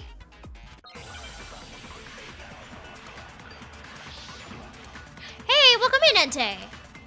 The Monokuma file. So, you said Byakuya was acting kind of weird before we found the body. Uh-huh. But he was acting weird... how? If you're presented with the opportunity to check out the girls' locker room, you absolutely take it. That's a natural reaction for any guy. Okay, freak. The victim was Chihiro, who was a girl. So Okay, of course yes. I would suggest we check the girls' locker room first. There was no time for pointless distractions. What's so strange about that? I wish you'd taken me with you. Oh, that's it! There's a clear contradiction there, because it doesn't make sense how he could have known before we even... Okay. Got it. So, you said Byakuya was acting kind of weird before we found the body. Yes. But he was acting weird... how? If you're presented with the opportunity to check out the girls' locker room, you absolutely take it.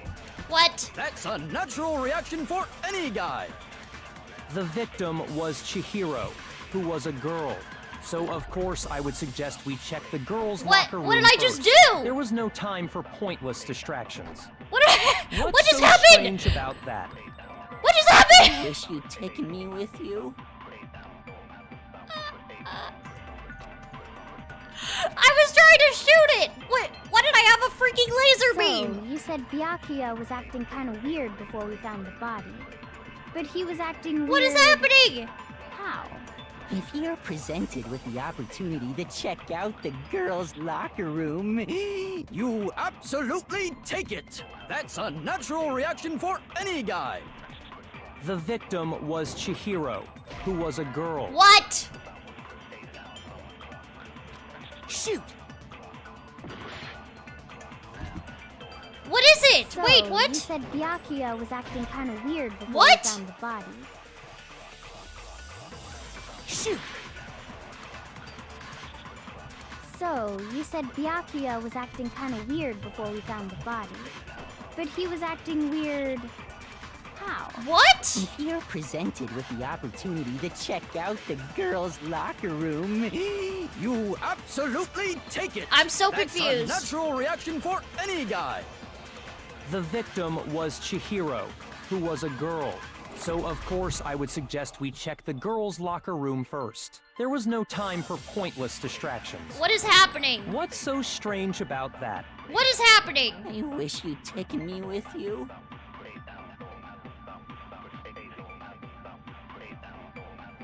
What am I supposed to shoot? I shot the two things that you could shoot. So, you said Byakuya was acting kind of weird before we found the body. But he was acting Ah. weird. How? If you're presented with the Maybe opportunity this? to check out the girls' locker room, You absolutely take it! That's a natural reaction for any guy! The victim was Chihiro. There we go. No, that's wrong. That's so weird. That's really annoying. I don't like that part. I'll tell you what's so strange about that. Because up until we actually discovered the body, we couldn't have known who the victim was.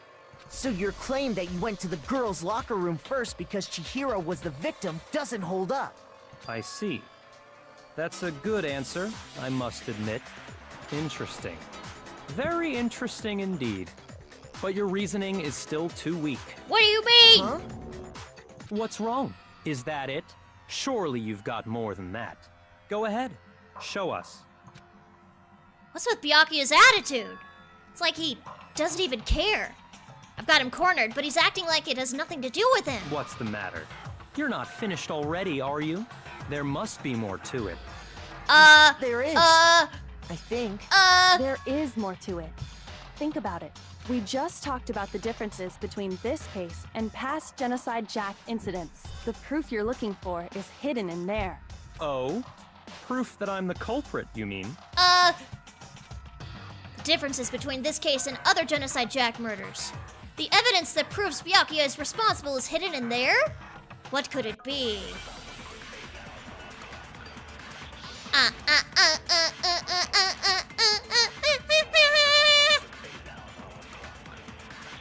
What? The difference between the cases? You want me to explain it again? When I want to kill, I use my very own special scissors. Yes. And I use those same scissors to arrange the body. Yes. But Chihiro was suspended with... It was some kind of rope. Was it not? It was. That's right! It absolutely was! then there must be something very fishy indeed about that rope. Yes. Hey, Byakuya, where'd you get it from, huh? Yeah. I'd never seen that rope before in my life. No! Obviously, No! someone else must have had it No! hidden away somewhere. How do you speed it up? How do you speed it up?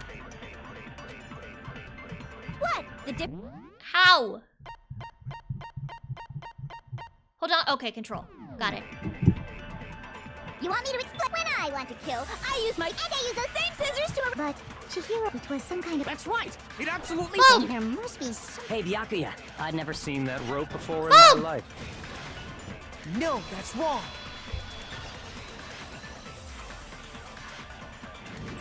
Got it. Actually, Got him. First I'm try. pretty sure you have seen it before. Because, you see, that rope, or should I say, Extension cord. that extension cord? What? An extension cord?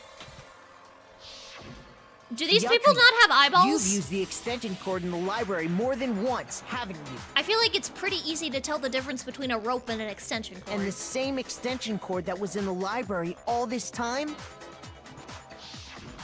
went missing after the murder. And there's no way someone who uses that extension cord as much as you do wouldn't discover that fact. Then Byakuya must be the one who took the extension cord. I can't imagine any other possibility. Yeah! That's really what you think? Then your conclusion is something like this? I killed Chihiro in the girls' locker room, then hung her up and wrote that bloody message. Nope, not true. I intentionally made it look like Genocide Jack was behind it. You couldn't have killed her in the girls' locker room because you can't go in there. Is that about right? He's doing it again. He's totally calm, totally unconcerned. As if he's not even involved. Wait, not even involved? What's wrong? I asked you if you think that's what happened. Hell yes, that's what happened. So that's it, right? Byakuya's the killer. I don't disagree with not disagreeing. He kept calling this a game, right? So he'd be totally willing to do something like this to win.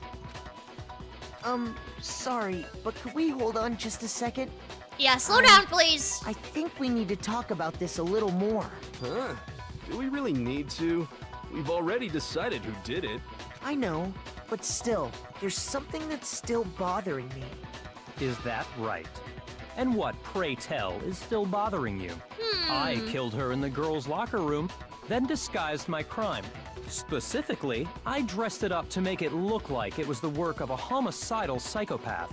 What about all that bothers you? Wait. What was that just now? Something's not right. Chihiro's body was definitely found in the girls' locker room, but does that mean...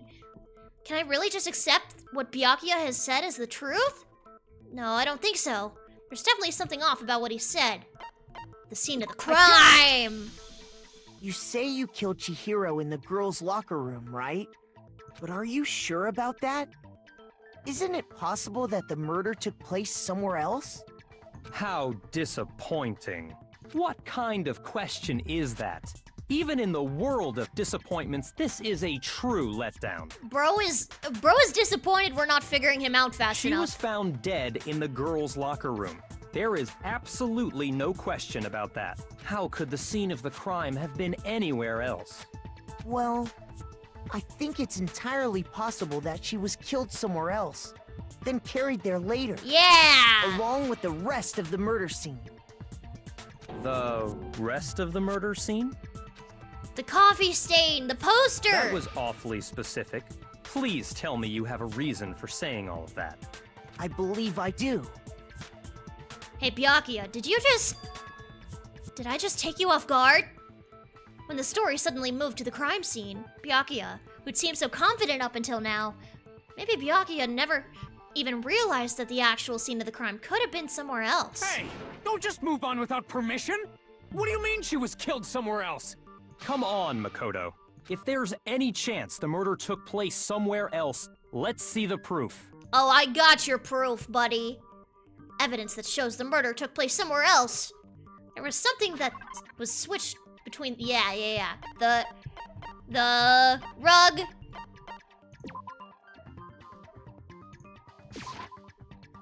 No, first I have to prove the scenes... What do you mean? That does prove the scenes were switched. But okay. I got it! The proof that she was killed somewhere else is... the poster that's hanging in each locker room. You haven't been here for most of this, so you're so confused. Honestly, it's a confusing game. I don't blame you. Your proof is some posters? The poster in the girls' locker room was... I'm doing a great job? I don't know about that. I feel like I'm doing okay. a picture of a big-boobed supermodel. Boobies! But don't you think that's kind of strange? Why would the girls' locker room have a poster like that? Hey, don't judge, man. Maybe that's what they want to look like after they work out. I bet those massive jugs of hers were totally fake! Meanwhile, the boys' locker room had a poster of the super popular boy band Tornado. Again, that doesn't really seem to belong in a boys' locker room. Hey, boys can like boy bands. So you're saying that maybe the posters were switched? And there's one It's other not out of the thing question. I noticed about the locker rooms. You know what I'm talking about, right, Sakura? You're The referring rug. to my protein coffee, aren't you? Protein coffee? While I was in the girls' locker room earlier, That poster in the I men's spilled locker room, some yes. protein coffee on the carpet. Yes. But I noticed that after the murder, the stain had been totally scrubbed away. No, it's not that the stain was scrubbed away. It was moved.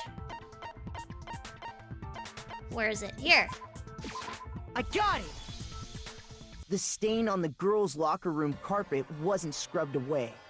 In fact, I found it on the boys' locker room carpet. That's definitely the stain from my protein coffee. Then, does that mean that the carpets were switched too? It sure does. Why would anyone do that? To move the murder scene from one locker room to the other. It's certainly plausible, don't you think? What? In other words, in order to completely swap the scene of the crime, the blood-stained poster and carpet were moved along with the dead body. That's just so messed up. That's so messed up. By doing this, the killer was able to change the entire room where the murder took place. But how were they able to get... If it was Byakuya, right? The boys aren't allowed to get into the girls' locker room. Because they'd get pew-pewed on sight, right? Byakuya really had a great plan, but a lot of flaws. I don't know about a great plan. I can certainly follow your reasoning, but why would the culprit bother doing that? If it was a great plan, I feel like it would be flawless. Huh? Why would they go to all that trouble of switching the scene of the crime? Actually, an even bigger question. If the murder did take place in the boys' locker room, They all get keys to the locker room. Well, they do, but only the boys can enter the boys' locker room, and only the girls can enter the girls' locker room. And there's a camera outside the locker room with a gun attached to it, so if a boy tries to enter the girls' locker room, they get pew-pewed. then how did Chihiro get in the boys' locker room in the first place? Yeah! To get into the locker rooms, you have to swipe your e-handbook across the card reader device. But Chihiro's handbook should have only allowed her access to the girls' locker room. Yeah! She had no way to get into the boys' locker room to begin with.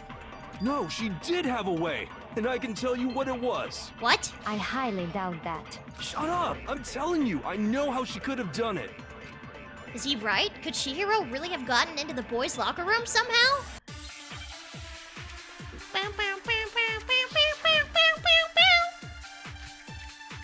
The broken e-handbook.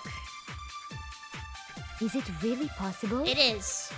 Could Chihiro really have gotten into the boys' locker room somehow? Ah! I got it! She must have hacked her e-handbook. Nope. She was the ultimate What? programmer, after all. I'm How is sure that not would've it? been no problem for her. No, I don't think that's it. Yeah. She used the thing that was in the main hall. Yeah. Huh? What thing? I'm talking about Leon's handbook, of course. Boom! No, that's wrong.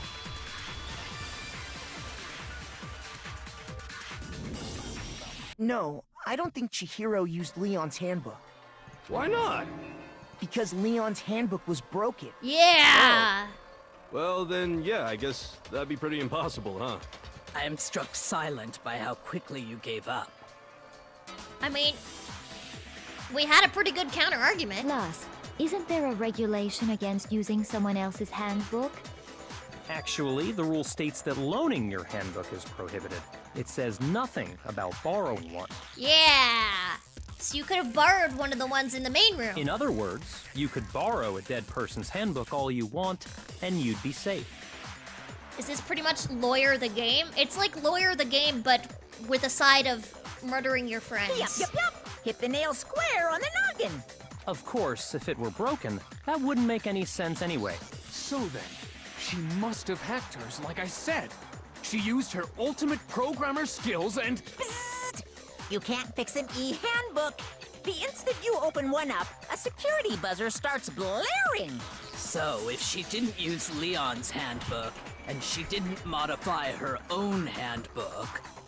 Maybe Mr. Naegi's initial assumption is just wrong? So what happened? Among Us and Ace Attorney? A little bit. It seems like there's no way she could have got into the boys' locker room. So I guess She got a so. book from Amazon. Okay then, I vote for Byakuya. Is that it then? Chihiro was killed in the girls' locker room, and Byakuya's the one who did it? Really? But still, I don't know what else I can do. Hold on a second. I agree with you, though.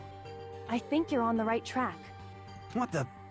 You finally decide to open your mouth and that's what you've got to say? There's no way she could get in the boys' locker room, right? So... Why are you so sure she couldn't get in?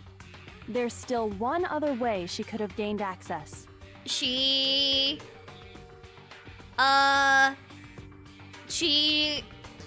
drilled a hole in the ceiling. What? What are you talking about? What other way is there? Well, She to climbed in explain through the that, vents, the air vents. Why don't we take a little break from the trial? I'd like you all to come see something. Is that allowed? Wait. Just what do you think you're doing? Don't worry. This'll make the whole trial more exciting. I'm sure that thought must please you. Huh? It'll make things more exciting? Well, all right then. I declare an official class trial recess. Recess! For real? I call the monkey bars. Now then, what is it you want to show us? It better not be boring or I'll be very unhappy. Oh, I have no doubt it'll meet your lofty expectations. So, shall we go? I got the swings? Oh, hell yeah. I'm gonna go down the slide, too. So before I even know what was happening, the class trial had been put on hold. We headed off with Kyoko in the lead. And where she took us was... the scene of the crime! The girls' locker room? We've already searched this place top to bottom! What are you trying to pull, Missy? I'd like you to examine the victim's body one more time. I did, bro! You want me to check it again? Be sure to examine the entire body very carefully. Take your time. Examine her carefully? Like, using our hands? That's not right. No way, no way, no way, no way, no way! It's probably best if I don't run my hands all over a girl's dead body. It's not that I'm creeped out or anything, it's just... based on religious grounds, you know? Very well. I'll do it. You thought she was gonna take us to the gambling machine? Ah, yes. My final piece of evidence. The Mono machine. But you're a girl. You shouldn't have to touch a dead body. Just let one of the boys do it. No, it's okay. I think Chihiro would rather have a girl examine her. So just leave this to me. Yes, this has to be a violation of the school rules somehow. Sakura. What is this? Some kind of secret girl-on-girl action? Is that what you two are about? Ew! That's not it at all. Stop screwing around. Okay, here I go. I'm sorry, Chihiro. Please excuse the intrusion. Putting her hands together in a brief prayer, Sakura then began to quietly examine her body. Be sure to check her entire body, and I believe we will solve this particular mystery. Her entire body? I know you say that, but... What? This is... What is this... What does she find? What is it? Not possible. It's not possible. Sakura's eyes were staring wildly at Chihiro's lifeless form. Her massive frame trembled. This girl is what? Is a boy. Chihiro had a peenar! Peenar! Ah, I see. So she was actually a he. Interesting. Thank you for confirming this fact. Okay, no need to misgender Chihiro, please. She had a baculum. What? You're joking, right? I wouldn't joke about this. Whoa. Then... She is like totally insane. Then it's really true? Chihiro was a guy? Okay, guys. Oh, what? You guys didn't know? Heck, I knew that right off the bat. Chihiro Fujisaki was totally a guy. Don't make it weird. Then he was a cross-dresser? Oh, no, I'm really on fire! I wish I had killed him! I feel like this game's a little dated. So that's what Kyoko wanted to show everyone, huh? Interesting. Yes, that certainly does make things much more exciting. So wait, how did Kyoko know that Chihiro had a peenar? Did she examine the body? Now let's ride this wave of excitement back to the courtroom and get back to the trial. Monokuma is not an ally. So true. Ahem. So true. I do apologize for keeping you waiting. Now then, let's resume the class trial.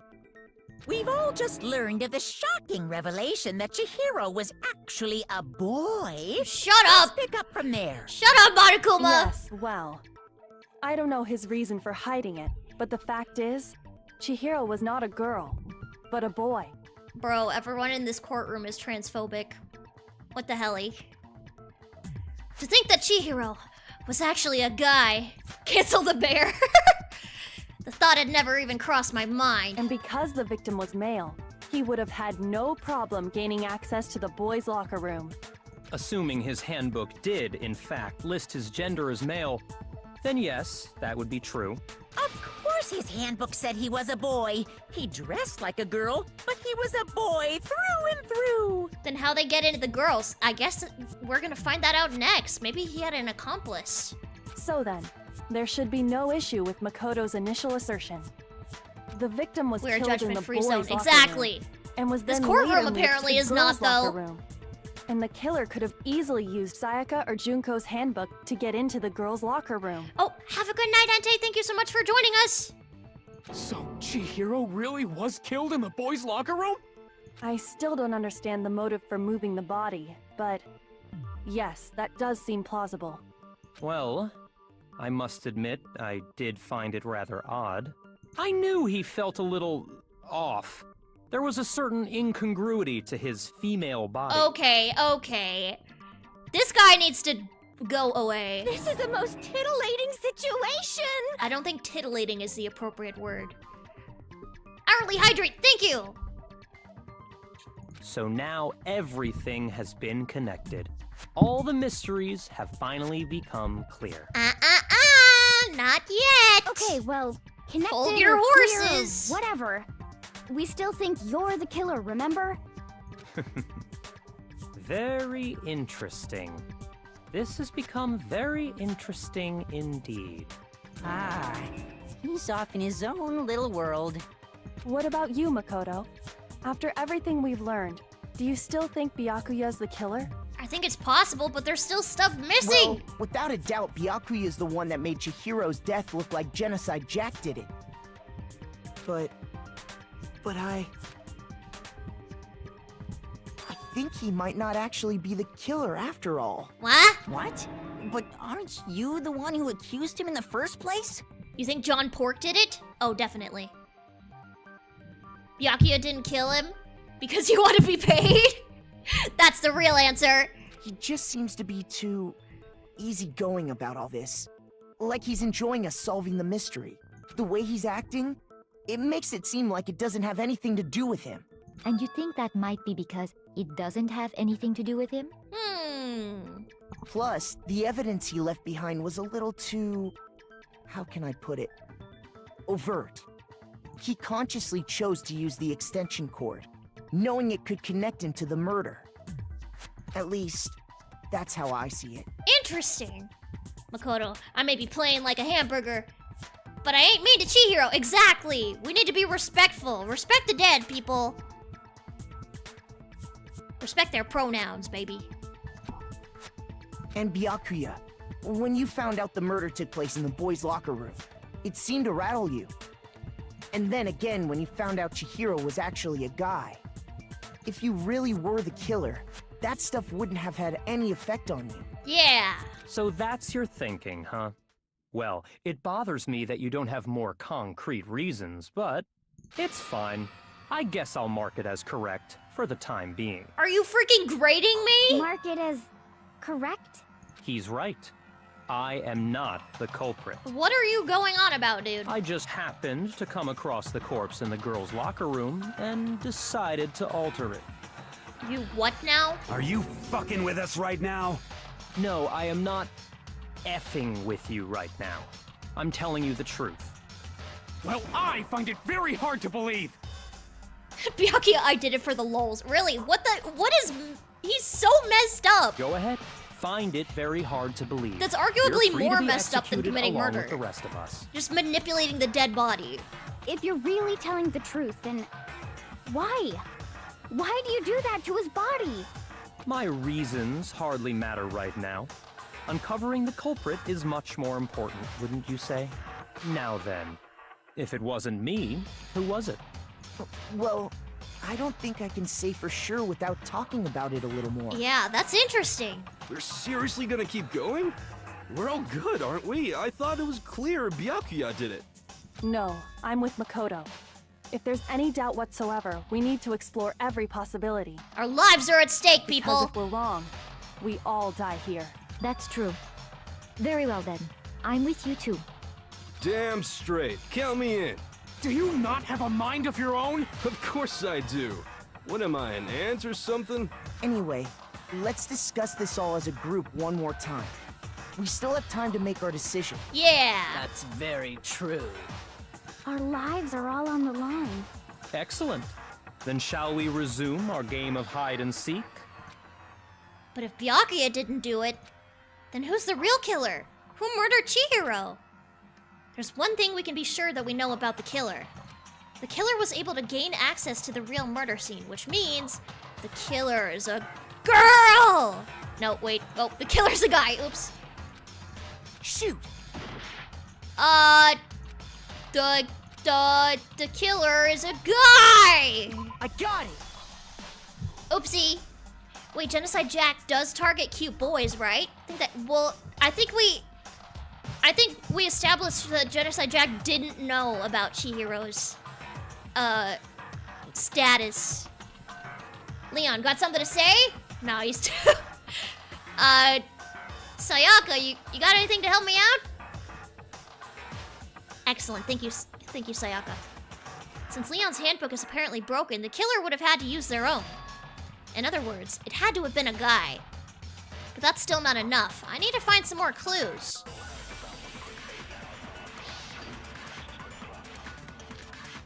Celeste's account.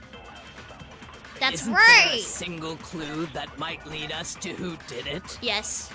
Well, clues are one thing, but... Did nobody get a look at the killer? I'm sure if someone saw the killer, they would have said something by now. Perhaps someone saw the victim at some point. Yes! Even that Celeste might be enough did! for now. Yeah. All we need right now is any kind of new info. What? Is that not new info? Shoot! Is Celeste's account not new info? Isn't there a single clue that might lead us to who did it? Are you kidding me? Shoot! Are you serious? Isn't there a single clue that might lead us to who did it? Well, clues are one thing, but... Did nobody get a look at the killer? I'm sure if someone saw the killer, they would have said something by now. Perhaps someone saw the victim at some point. Even that might be enough for now. I'm locked in, I'm locked in. All we need right now is any kind of new info. It's over. It's all over. You want to know who saw the victim? The killer. And only the killer. Not true. No, that's wrong. I would be trigger happy in FPS games? Oh yeah. I believe someone else did see the victim before he was murdered. What do you think, Celeste? Now that you mention it, yes. I did see him. Yeah! Huh? Really? Oh, but I suppose only Makoto knows about this. Makoto! The rest of you had no idea, did you? That is why you're all making such ugly noises. Ugh. Whatever! Makoto! Just hurry up and tell us! Big Mac! It was last night, right before nighttime. I saw Chihiro in the dormitory warehouse. Big Mac, yeah! I saw him Makoto. stuffing a track jacket into a duffel bag. And then, I assume, he headed off to exercise. A track jacket and a duffel bag? But we didn't find anything like that at the murder scene. How mysterious! It seems likely that the culprit destroyed them to get rid of any evidence. You didn't know Mako sharks had toes? Yeah, it's actually a little known fact. Can And confirm. that is when he said something that struck me as rather odd. Well, I better get going. I'm kind of in a hurry. Chihiro told me he was in a hurry. But why would he be in a hurry? Only if someone were waiting for him, I should think. So, Mr. Fujisaki was on his way to meet with someone, and then they were going to work out together? But Hina and I had invited him to exercise with us plenty of times, and he always declined. Probably because he was afraid you'd find out the secret he was hiding, right? Which means that conversely, he must have trusted whoever he was meeting with very much. So who did Chihiro Enough trust more so than that he was Sakura and willing to Hina? risk his secret being revealed. What a marvelous friendship! The point is, whoever he met up with is the culprit, right? So we Yeah. just gotta figure out who it was. But knowing what we know, I can't even guess. No. You already have what you need to make the connection. Huh? Huh? You know who the killer is. Seriously? Who is it? Think back to the track jacket and duffel bag the killer disposed of. Focus on the details of these items, and it should become obvious who was waiting for him. Are you sure about that? Somebody wearing a track jacket? You really think we can figure out who did it based on 2 pieces of evidence that we don't have? What? You want to track down some fingerprints or something? Even if we had the equipment for that, we wouldn't know how to use it. As was noted, the evidence is already gone. There's nothing to get fingerprints from. So where did it go? Maybe, but we can make certain inferences if we just take the time to talk it out. Easy for you to say, but fine. Celeste, did you notice anything special about the bag or jacket? The bag was just a normal duffel bag from the warehouse. All the bags in there are the same, so I can't imagine what would make that one special. Well, if I remember right, there was a decent variety of tracksuits to choose from. Do you think there might be some connection between the culprit and Chihiro's jacket? Perhaps. Let's explore that and talk a bit more about the jacket he took. Does Chihiro's track jacket really hold some clue about the killer? Somehow, it's really hard to believe. Okay, what next? First of all, we know where Chihiro was headed. Correct. He was on his way to go exercise. Correct. So next we have to ask, why did he choose the specific tracksuit that he did? What do you mean, the specific tracksuit? What do we know about it? He picked that tracksuit because it matched the one the culprit was wearing. What? So, what you're saying is, the killer was wearing the same blue tracksuit as him? Boom! No, that's wrong.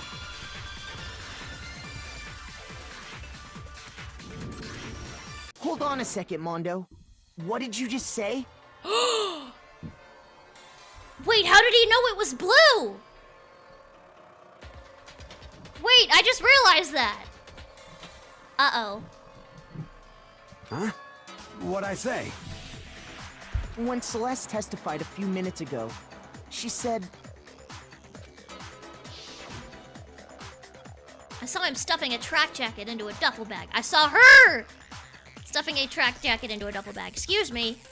And then I assume she headed off to exercise. She never said anything about the jacket's color. So why did you say Chihiro's blue tracksuit? Dog just outed himself. I think so. You just... Hey, Celeste, what color was Chihiro's tracksuit? As a matter of fact, it was blue. And before we began the trial, did you tell anyone that? The only one I told about any of this was you. I feel like you told Hifumi a little bit. Then, Because how else would he have Mondo, known to tell how me? did you know what color Chihiro's tracksuit was? But because I just... I'm sure he saw the clothes at some point in the investigation. No, that can't be it. They were disposed of. The bag and clothes were surely disposed of by the time we began our investigation. Then the only reason he could have known what color the tracksuit was is if he saw Cherry with it before he died. That's the only possibility. Oh, wait, that's such a cute nickname for Chihiro. Cherry. Aw. Cherry? Are you talking about Chihiro? So, how about it? Did you see the tracksuit or didn't you? Dang, look at that. What'd that tongue do? Just by chance. I just happened to see it last night. He walked past me, and he was carrying the tracksuit in his hands. No, that can't be it either. According to Celeste's testimony, She stuffed the jacket into her bag in a hurry. It was almost like she was trying to hide it. Just like that, she was gone. When Celeste noticed it, Chihiro made a point of making sure the jacket was completely in the bag. If you just ran into him briefly, you couldn't possibly have seen what color the tracksuit was. Yeah. It would appear you've dug your own grave. Dun dun dun! Perhaps. But you handed him the shovel, didn't you? That's why you said what you did. What is the long tongue for? Could it be an artistic choice? It's so she can lap up all the blood of her victims. But yeah, no, I think it's an artistic choice. I think it's like to emphasize her insanity. Focus on the tracksuit and it'll be obvious who he met with? What a bunch of nonsense. Ah, now I understand. It was all one big bluff, wasn't it? Your true intention was to draw a slip of the tongue from the culprit. That's why you said you knew who did it. To put them on edge. That's right. However, Mondo was my target all along. Don't think humans can consume the red or pink liquids of another? And then how does cannibalism work? I think you can. It would be gross, but they never tried hard enough. But why? What made you so suspicious? Cooking as like other meats? I guess. But there's still blood in there. Like when you cook a steak, there's still blood in it. Cooking it doesn't remove it of blood. Right? Right? Am I crazy?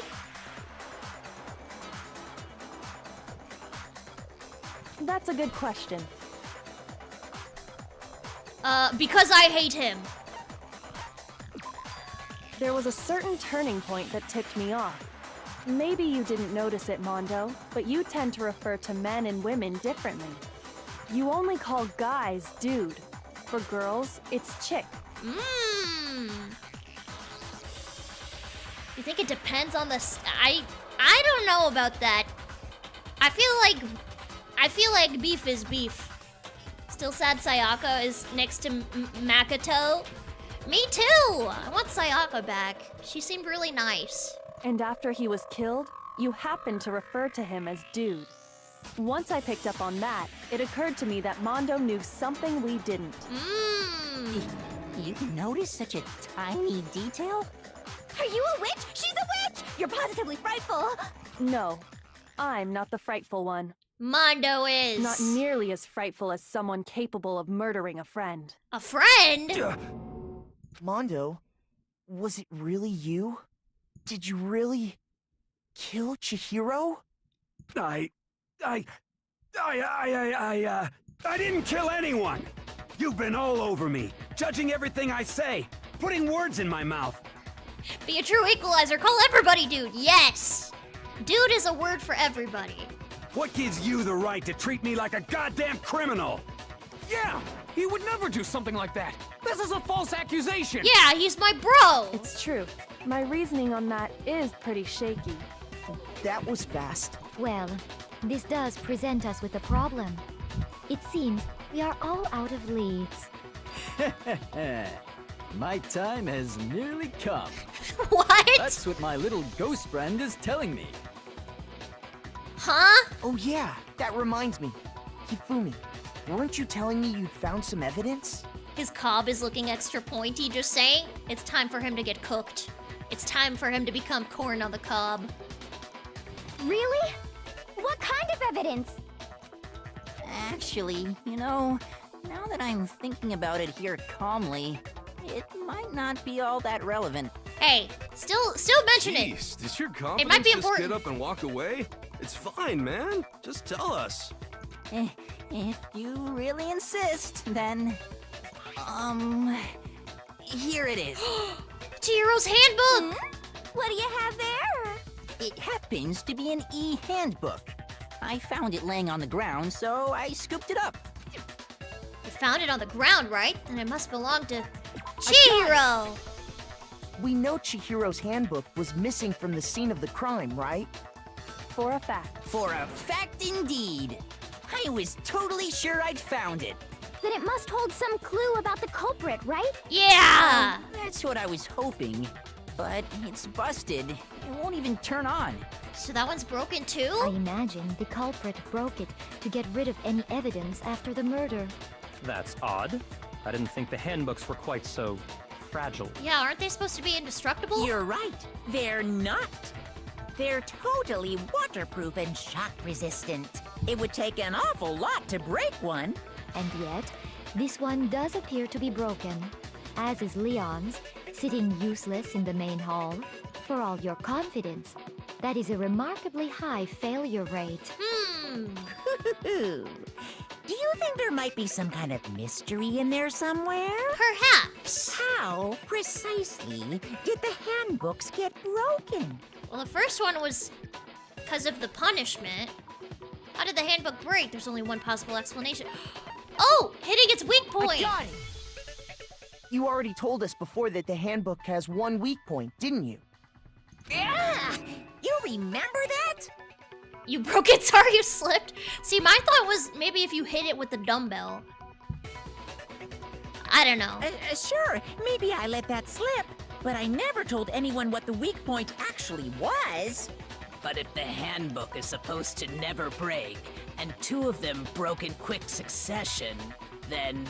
Yeah, I want a refund. Why are they breaking Then so we can easily? only assume that someone's figured out its weakness. You know what the weakness is, right, Monokuma? So, what is it? Huh? You're asking me? I think it's a necessary piece of information if you want this to be a fair trial. Yeah! But if I tell you, and someone else decides to copy it, that would be very not good. Just tell us already. Why would we want to break our own handbooks? Oh well, I have a weakness for pushy demands. But you're sure you won't follow their example? Yes, why would we break our handbook? Then allow me to make a special announcement. The weak point of my cutting-edge e-handbook is... when it's exposed to high temperatures for too long, it will suffer a meltdown and totally break! Whoa! Wait!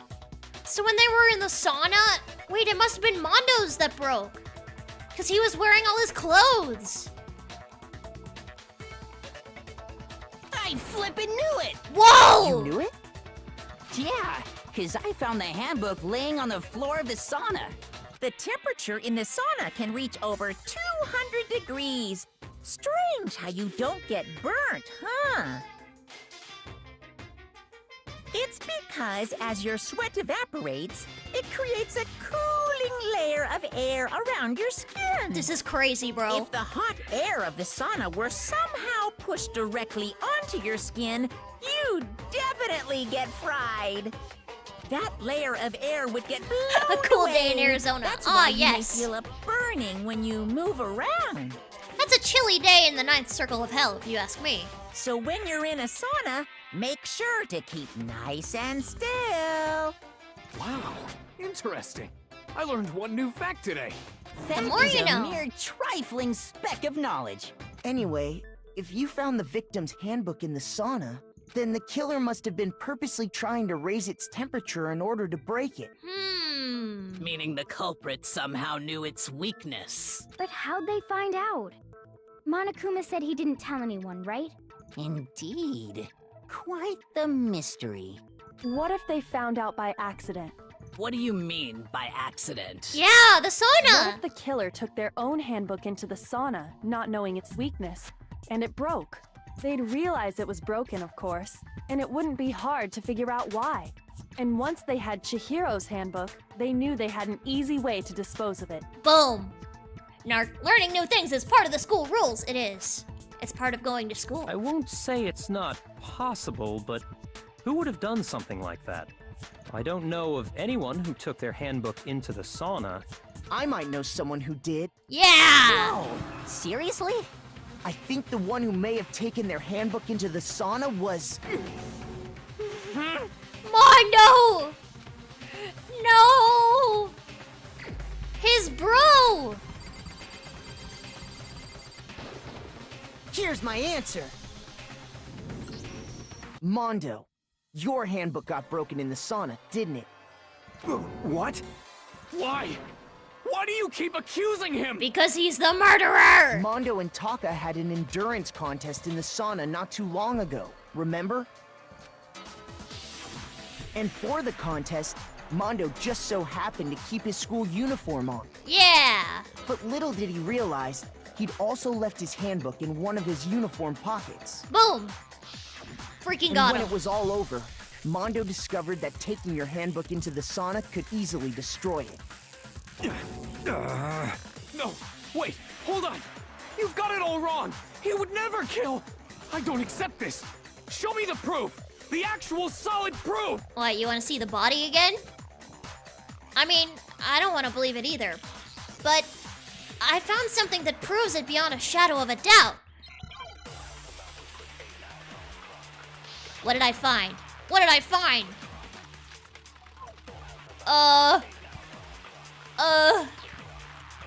Let's test Makoto's assertion.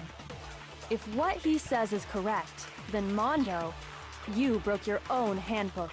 Yeah! In other words, if Mondo's handbook is actually broken, then that proves that what Makoto said is right. Makoto! Well, my goddamn handbook works just fine. No, it doesn't! No, that's wrong. It's broken! Mondo, the handbook you have right now, is it really yours? The fuck is that supposed to mean? The broken handbook that was in the main hall, isn't that one actually yours? What the heck are you talking about? What? What I mean is, I think Mondo swapped his handbook out for one that actually works. I think he took Leon's handbook and replaced it with his own. Whoa! After all, Monokuma said himself that Leon's handbook never should have broken. That's right!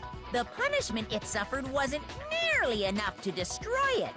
So then, the broken handbook in the main hall is actually Mondo's. Bro, this murder keeps getting more and more complex. My brain is growing. The handbook Mondo has right now is actually Leon's, yes?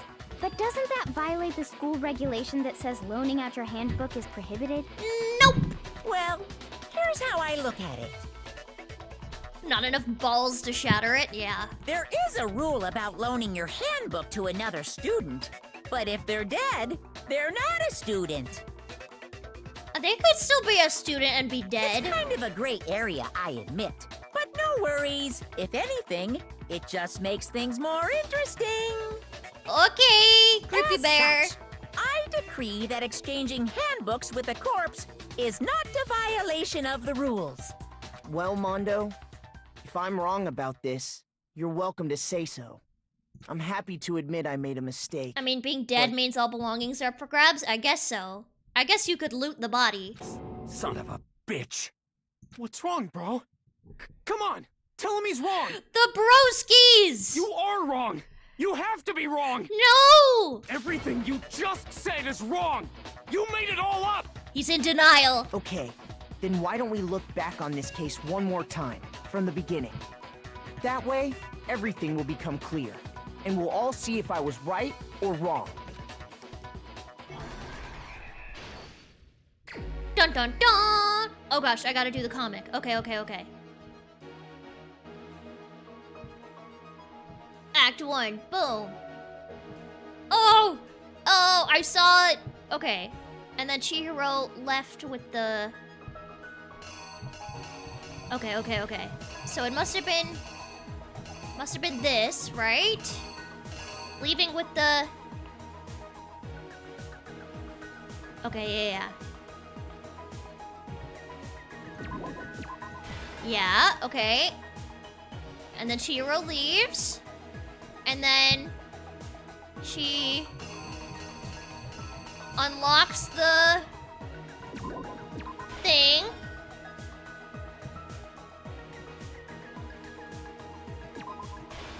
But she doesn't go in the girls, she goes in the boys. Right?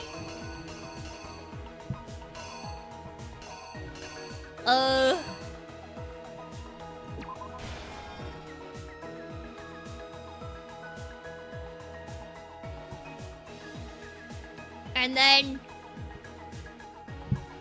But that... Wait, okay, I messed that up, I think. Yeah, here we go. Wait. It's like something like this. And then...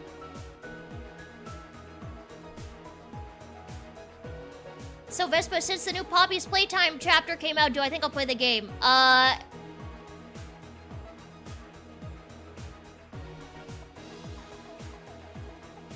don't know. Chihiro is Chihiro, yes. You can look all the way through before deciding, so true.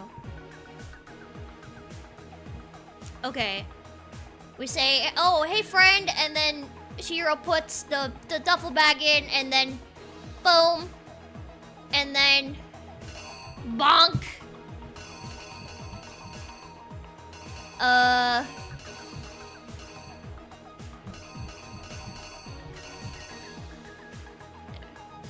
Right?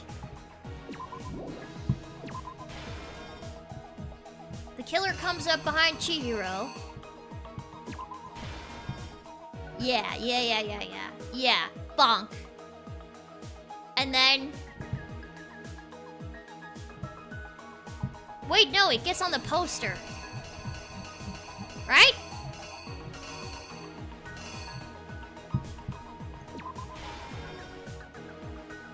And then we're rolling up the rug. And moving the poster. And moving the body.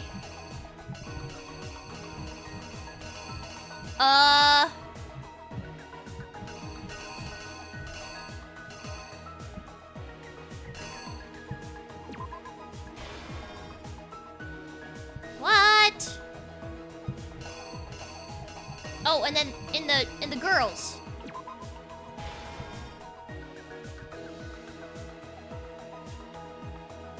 Okay, yeah, and then we did the... Oh, that's right, okay. And then Byakuya was a freak. And he... Okay. I need to redo all of this.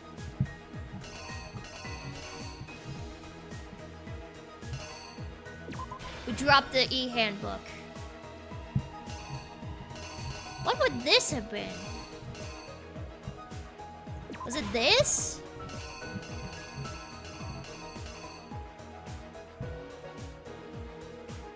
Oh no, go into the sauna.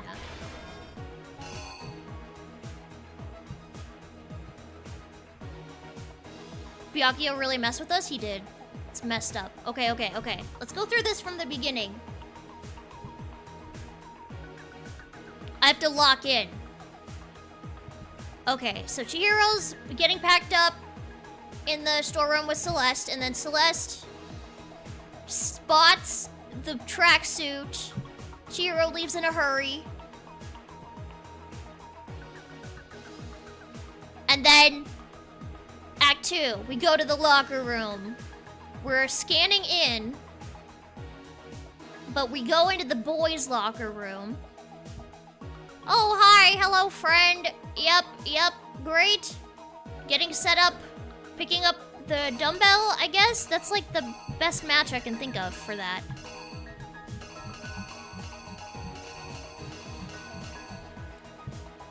And then, oh, bonk! Bonked you on the head, and we got blood everywhere. And boom, we dropped the dumbbell. Oops. Gotta clean up. Gotta move. Gotta hide the evidence.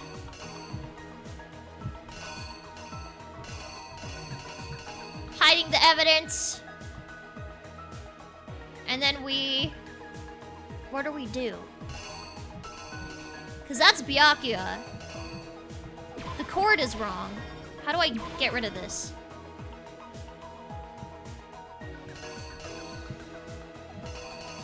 It has to do something with, like, the body? Remove the body and put the poster someplace else? Or there's something with the door? I don't know what goes in this spot. Okay, and then we, boom, scan in the girls' locker room.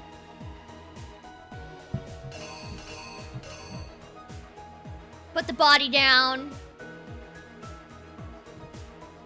Byakuya comes in. He's evil.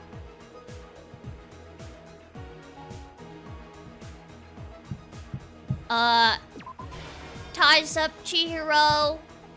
Writes the message out. Right? And then we throw the book in the sauna. Right? Poster. Right? This looks right. We'll try it. We'll try it. The killer is you! First, let's take a look back to before the incident. Last night, Celeste saw Chihiro in the warehouse, correct? Yeah. At the time, she was apparently stuffing something into a duffel bag. That something was a blue tracksuit. You can confirm this, right, Celeste? Yes, yes. With bag in hand, Chihiro headed out, even though it was officially nighttime. She made her way to the locker room, specifically the boys' locker room. Yeah. But how could the victim, who was apparently a girl, access the boys' locker room? I'm doing it right! Let's go! Simple. Because she was really a he, which is why he was able to use his own e-handbook to gain entrance to the boys' locker room. Once inside, he met with someone there. And the person he met was the one who killed him. Yeah! Oh! It seems likely that the killer grabbed the nearby dumbbell, approached the unsuspecting Chihiro. I'm so good at this. Not Makoto too. I know. Everyone in here is messed up. And that's where the bloodstains on the poster and carpeting in the boys' locker room came from.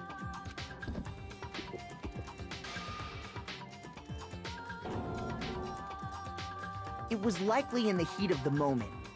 The body was arranged, but the murder itself felt unplanned. Which is why the killer hurried to try and hide the act. First, pulling up the bloodstained carpet. Then, removing the bloody poster. Oh, dang it! No, the poster isn't right. Okay.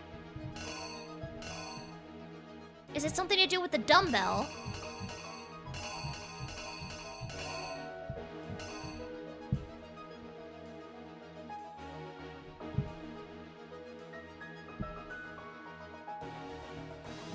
Removing the bloody poster. Leaving? Leaving the locker room? The killer is you! Which is why the killer hurried to try and hide the act. First, pulling up the bloodstained carpet. Then, removing the bloody poster.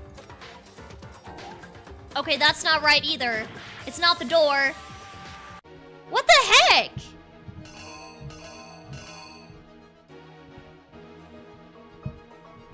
What? Well, it's not either of these. So it's either the... Oh, I bet it's the key card. The killer is... Right? You! Dumbbell or key card? Which is why the killer then removed... Dang it! I hate this game. Freaking dumbbell. Here's exactly what happened. I'm the dumbbell. Which is then I'm dead. Guys, we failed. What goes there? What is supposed to go there? I refuse to give up yet.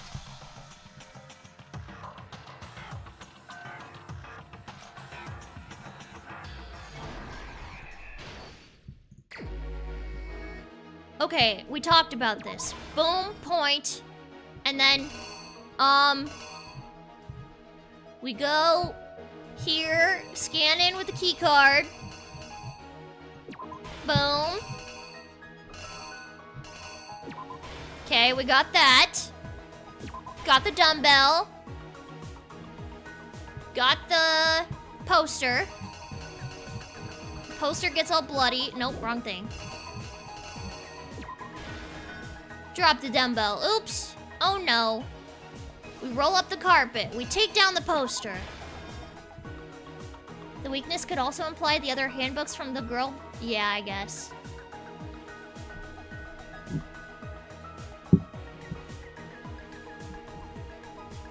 Very confusing. So what goes here? It's not this. We didn't drop the key card.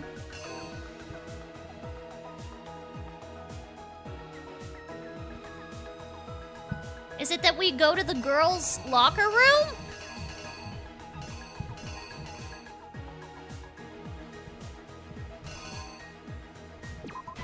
We scan into the girls' locker room.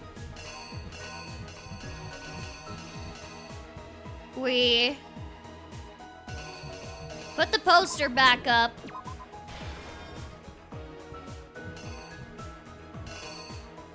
We have Byakuya come in.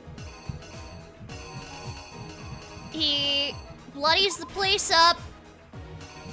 Ties up Chihiro.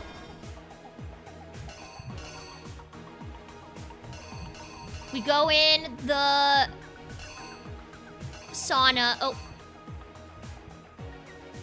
Yeah, we go in the sauna. The killer is. It has to be you. this. In the next two games, they let First, you know you put. Let's take a look back to before Okay. the incident. See, that's helpful. Last night, Celeste, at the time, she was a. Yeah. You can't speed through That's- this, which kind of sucks. With bag in hand, she made. But how could the victim, who Okay, we got that right. Nice. which is what.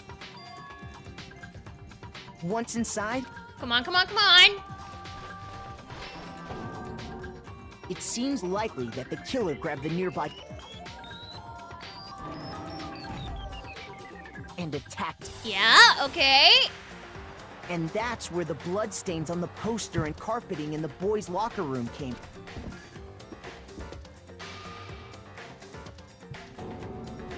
Dun dun It dun. was likely in the heat of the moment. Which is why the killer hurried to try and hide the act. Then, removing the Okay, here we go. I did finally it. carrying the corpse into the girls' locker room. Alternative universe. This is how you lift a dumbbell. And then they grow strong together as friends. A girl's handbook was necessary to get into the locker room, of course. But this alone doesn't prove that the killer was necessarily a girl. After all, Sayaka and Junko's handbooks had been placed in the main hall. Using one of those, a boy could get into the girls' locker room without much problem. And that's exactly how the killer did it. With the carpet and the poster they brought with them, they got to work. They changed the layout of the boys' and girls' locker room in what you might call a crime scene switch. That could have been the end of things, but no. No, Byakuya had to be a Byakuya dingus. discovered the body and decided to intervene in the situation, making things even more complicated. Red herring. Oh. Oh, I gotta put the cord there. The cord goes there. And then the blood. The killer is you!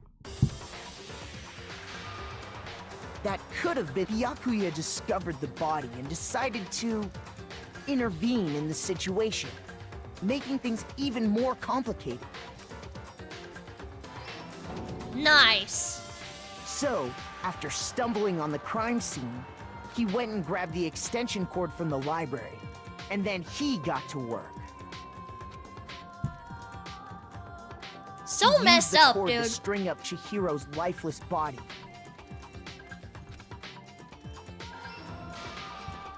Alternate universe. Guys, there's a body! Then, Whoa! using the victim's own blood, he left a grisly message there at the scene of the crime.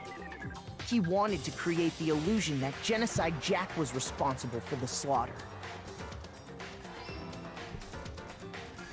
And around the same time that Byakuya was putting together this facade, the killer, having already disposed of Chihiro's bag and other belongings, arrived at the sauna. The sauna! There, they planned to destroy the last piece of evidence, Chihiro's handbook.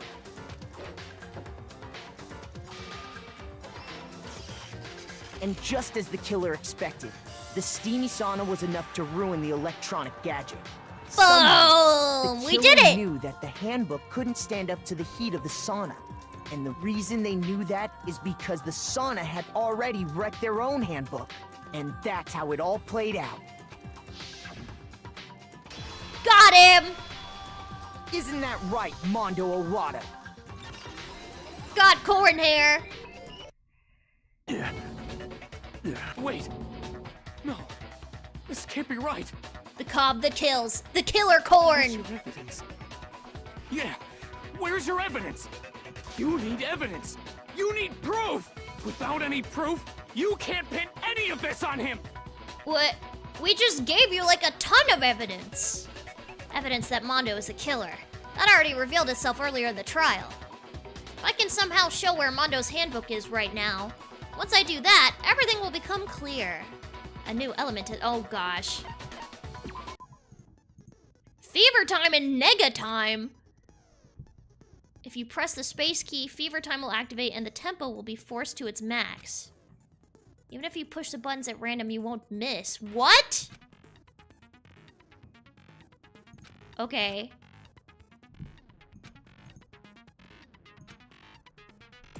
Oh, geez. Okay. Oh, geez.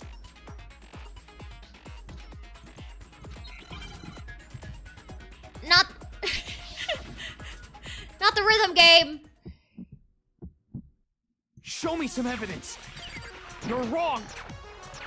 I won't listen. I refute you. False. Show me some evidence. Boom. I won't listen. False. I refuse to vote. Show me some evidence. You're wrong. I won't listen. Boom, boom, boom. I refute you. False. Show me some evidence. I won't listen. False. Got him. Show me some evidence. This should prove it. Got him. Show school logo. So Ah, far is yes, right. the evidence. Mondo must have replaced his broken handbook with Leon's. In which case, we can just check each of our handbooks right now. Once we do that, we'll... We don't gotta do that. Is he gonna fess up? Huh? Yeah. Yeah.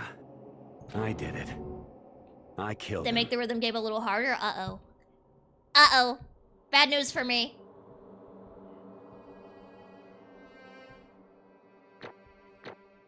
Let's go!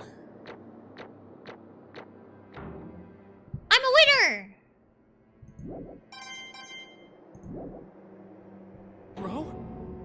Bro, what are you saying? The bromance. I got no choice, man.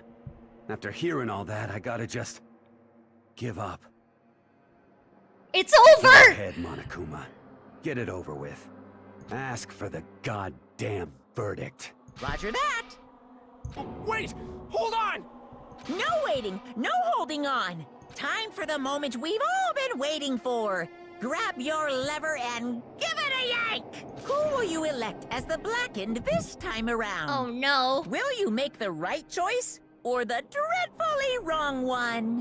What's it gonna be? What's it gonna be? Time to vote!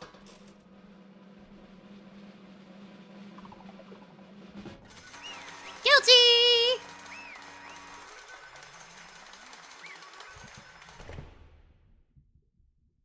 Lands on Leon. What? Uh-oh. This time it looks like you got it right again. Yes, it is so.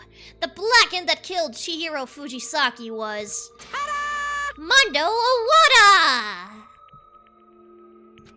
Unbelievable. In case you're wondering, the vote was not unanimous.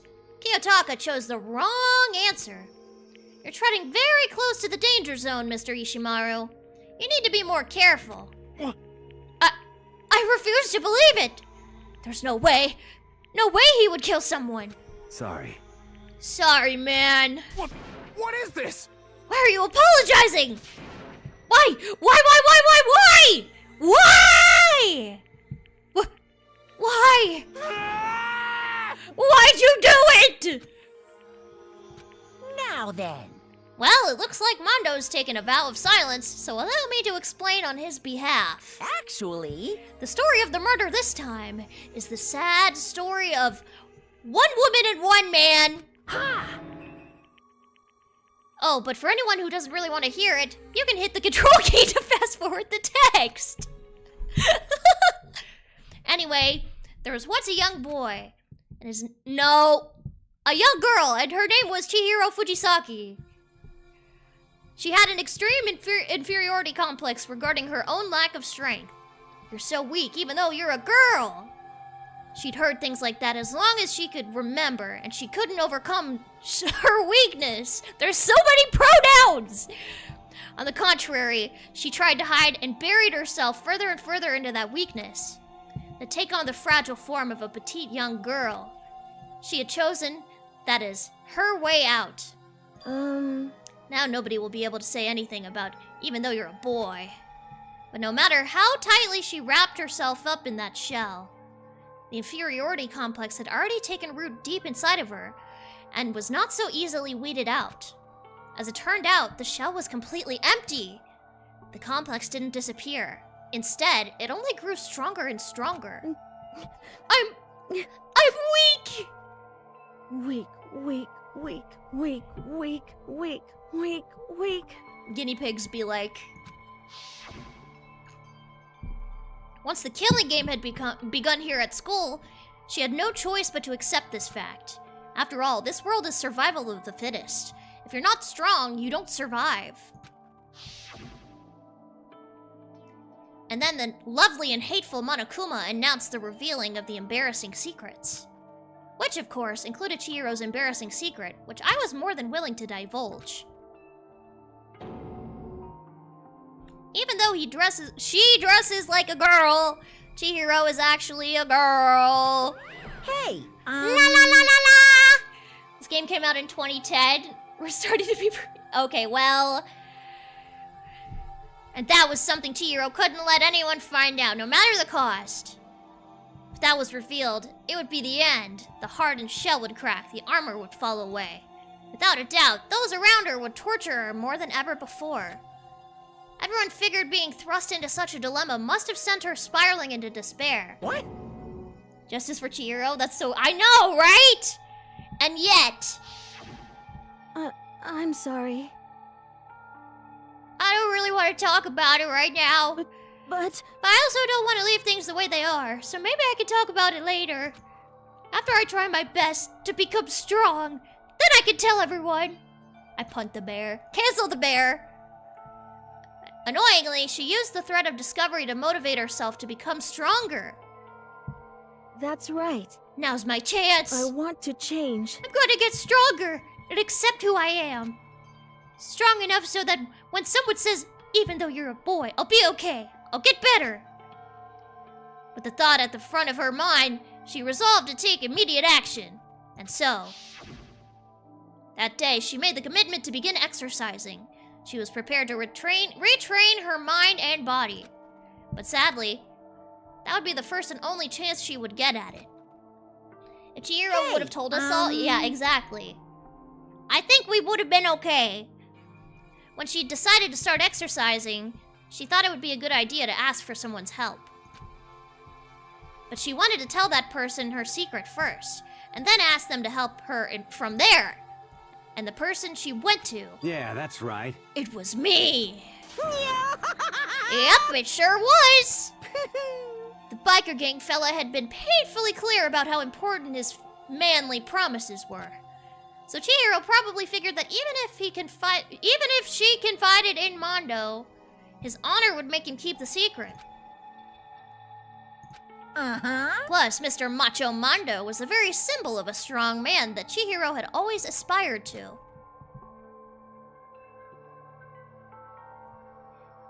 Maybe talking to Mondo about it will help give me some courage. You'll never trust Korn again.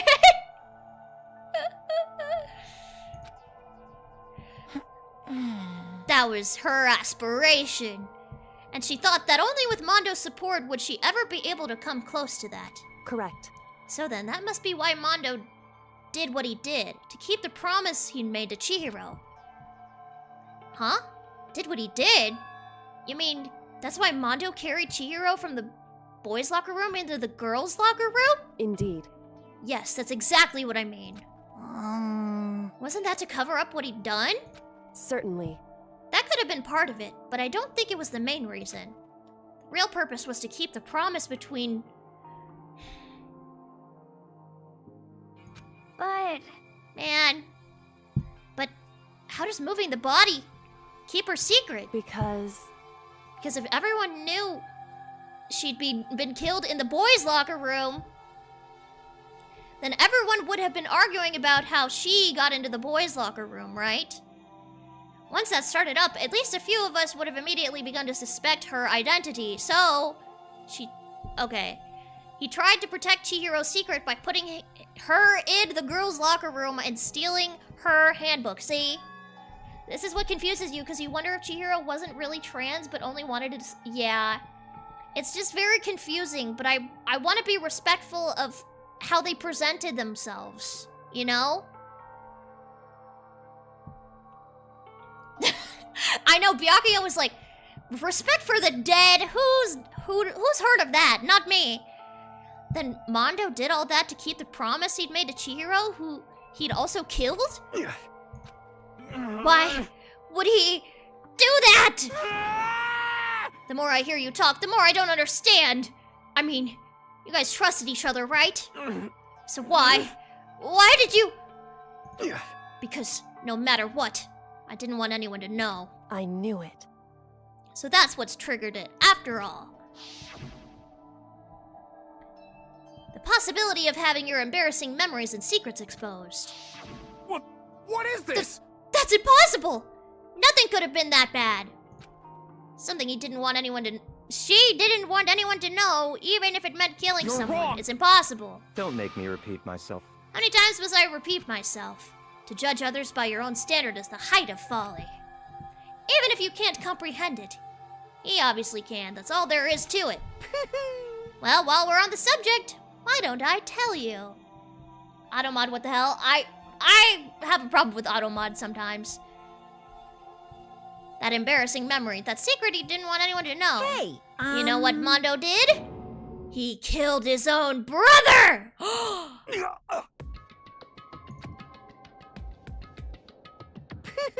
Mondo, the ultimate biker gang leader, makes all the hoodlums and riffraff across the country tremble.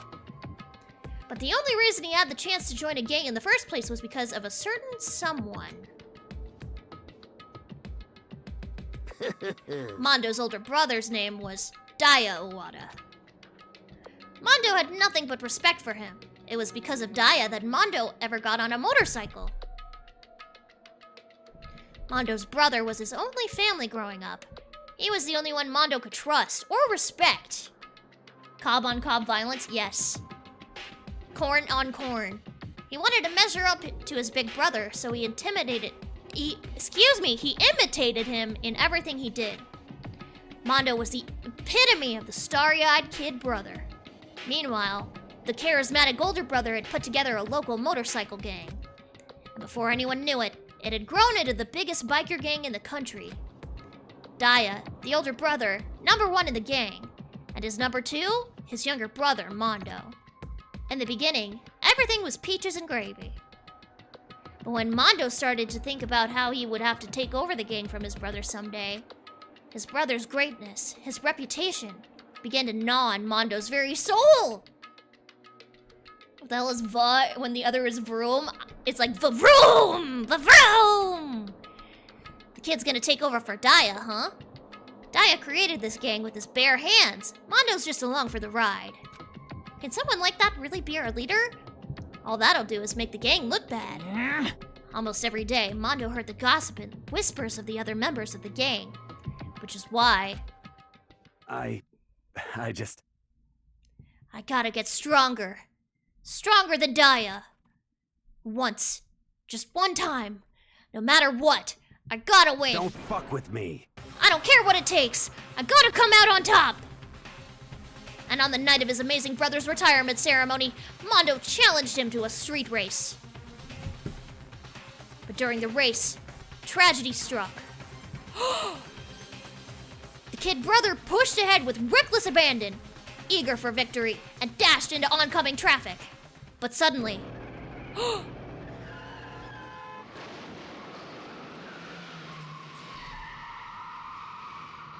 No! Laying in his kid brother's arms, the older brother delivered his final words. My bad, kid. I messed up. Sorry. Of course, he knew it was his brother's fault, but Daya never blamed him for what happened. Hey, kid, the rest is up to you. No matter what, you gotta keep the gang together. Alternative universe. Dude, Nark and I are getting ice cream on a Because it's the team. You and me put together. It's a promise between men. He decided to hide the truth of what happened from everyone else in the gang. Wasn't there an alternate universe game? I don't know. In order to keep the gang together and keep the promise to his brother, he could never admit to anyone that it was his own weakness that had caused the accident. And as a result, the team was made even stronger under the banner of the kid who'd bested his big brother. Daya was gonna lose to his kid brother, so he got stupid and got himself killed. That became the explanation for what happened. Mondo's lie became the truth. He wanted to lead the team so bad, he was willing to tell all kinds of lies about his brother. I'm strong. Strong, strong, strong, strong, strong, strong! And yet, as soon as our killing game began, he realized, no matter how tough he pretended to be, he was just another weakling that could die in an instant. And then the hateful Monokuma announced the revealing of the embarrassing secrets. You swear there was a game where one of its cover arts was characters from 1 through 3 in swimsuits on a beach party? I don't know. That sounds familiar. At that point, it was clear I would have no problem shedding light on his secret. Mondo killed his own older brother. No matter what, I couldn't let the other gang members find out. If that happened, everything would have been ruined. Everything me and my brother had worked to create would have been destroyed. His death, all the guilt I'd been carrying around, it would have been for nothing. So that's why... Mondo! After I saw what Monokuma had on me, my head filled up with a kind of fuzzy uneasiness, and just started swirling around. I'd never felt anything like it before. I didn't know what to do about it. I wasn't sure what to think or say. But after a while, that fuzzy uneasiness turned itself into a rock-hard lump of anxiety way down in my stomach. A rock-hard lump, you say? And it was right around then that Chihiro asked me to start working out with her. And right there, she told me a secret. Seriously? Jesus. I'm sorry. Yeah, I'm sorry I lied to you. Do I think his hair was the murder weapon? I definitely think it had something to do with it. I think for sure. But why? Why now? Why are you telling me this all of a sudden? Huh? Huh? Because, I mean, you've kept that secret all this time, right? If anyone found out, you would... But... You're right, but... I want to change. I wrapped myself in lies. I'm weak! I want to destroy that version of me forever. Her words were like a knife in my gut. I felt like she was exposing the lie I'd been living myself. I have to change. I don't want to be weak anymore. You're so strong, it can't hurt you, right? Whatever secret Monokuma might tell us. You piece of... So what? You're saying I should just say it? What? You're saying if I really What? am, I should just be able to tell everyone my secret? Huh? Huh? I was jealous. I was jealous of Chihiro's strength. She had the strength to face her own weakness, to try and overcome it. It was the kind of strength I've never had. You feel bad for Mondo? Sad for Chihiro? I know! They could have been chill buds! But then one had to murder the other. And that jealousy, it broke me. What? What? Are you making fun of me? I'm strong? Are you messing with me right now? No! I'm not making fun of you. You really are strong, Mondo. I felt like I could hear something starting to creak. Something inside my head. What did she want me to do? What was I supposed to do? Was I supposed to just sit back, let my secret get revealed, and ruin everything? What's wrong? Damn you! Why did you have to tell me all that? Are you trying to rub my failure in my face? I just wanted to... No, I really admire you. I admire your strength. Yeah, that's right. That's right. I am strong. Strong. I'm strong! Strong, strong, strong, strong, strong, strong! Stronger than you! You son of a bitch! And stronger than Daya! I don't remember anything about after that. When I woke up again, she was laying at my feet, covered in blood. I had the dumbbell in my hand, and I was just staring at her, on the ground. Hey! I killed him. I killed her. I killed Chihiro. I killed Chihiro. Even after all this time, I'm still just as weak as I've always been. And thanks to that, I did something I can never take back. Dun dun dun! Alternate universe? Man, school sucks, but let's all hang out at a party tonight, yeah. Didn't that happen? If it did, I mean, they kind of had lunch together, breakfast together. It's not really a party. He hid that weak side away from everyone. That was his secret. A weakness like that lived in a heart like his, and it turned him cold-blooded. God damn it! There is a beach game. Interesting. We got purged! Twitch purge! Look at him, you see? You're all just like him. For a secret from the past, for a memory. For that, he killed another living human in cold blood! He couldn't cut free of his regrets from the outside world. He doesn't know what true strength is. Do you see hope anywhere in there? 'Cause I sure don't. You bastard! Just shut up, you son of a bitch! Go ahead, say that again, I dare you! Yep. Okay, I'll say it as many times as I want. Is what I want to say, but... Unfortunately, I can't do that right now, because the time for punishing is fast approaching. Punishing? It can't be. You mean execution? Well now, well now, well now, well now. That's what I promised you, right? The blackened that disturbs the peace will be punished. Ridiculous. It's called Ultimate Summer Camp. Wait, that sounds so fun. Hold on. Now then, I prepared a very special punishment. For Mondo Iwata, the ultimate biker gang leader. No, wait! Let's My give bro! it everything we've got. It's punishment time! I said wait! Sorry, man. I couldn't keep the promise we made. from one man to another.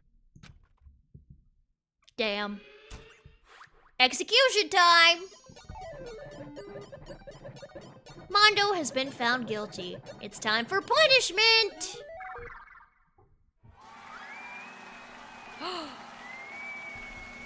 Uh-oh. Oh, I'm getting dizzy. Oh, jeez. Oh, they strapped him to a bike!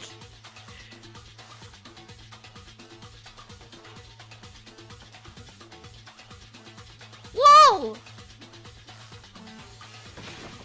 Oh, geez, they're gonna have him do like the spear of death thing that they do at the circus. The cage of death. Yeah! What the heck?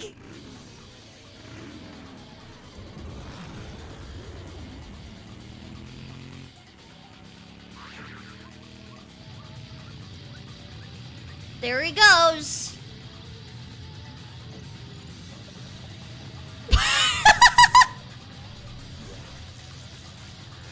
Whoa! Whoa! Monokuma's tweaking! Did they like electrocute the cage? That's crazy, bro.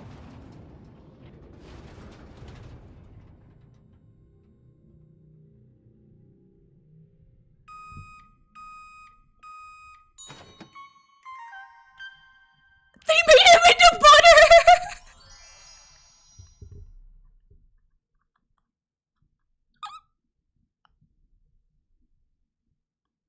Why did they make him into butter?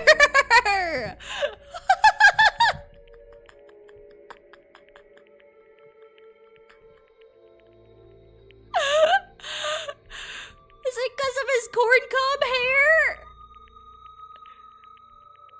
Butter for the cob.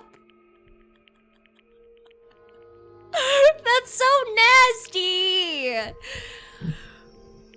Laugh at death and your soul will forever be at peace.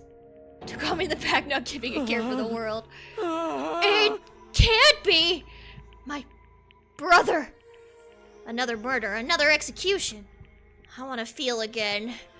Everyone's lives are taken so lightly here. I feel like I might be going mad. Maybe I'll just let it happen. Ah!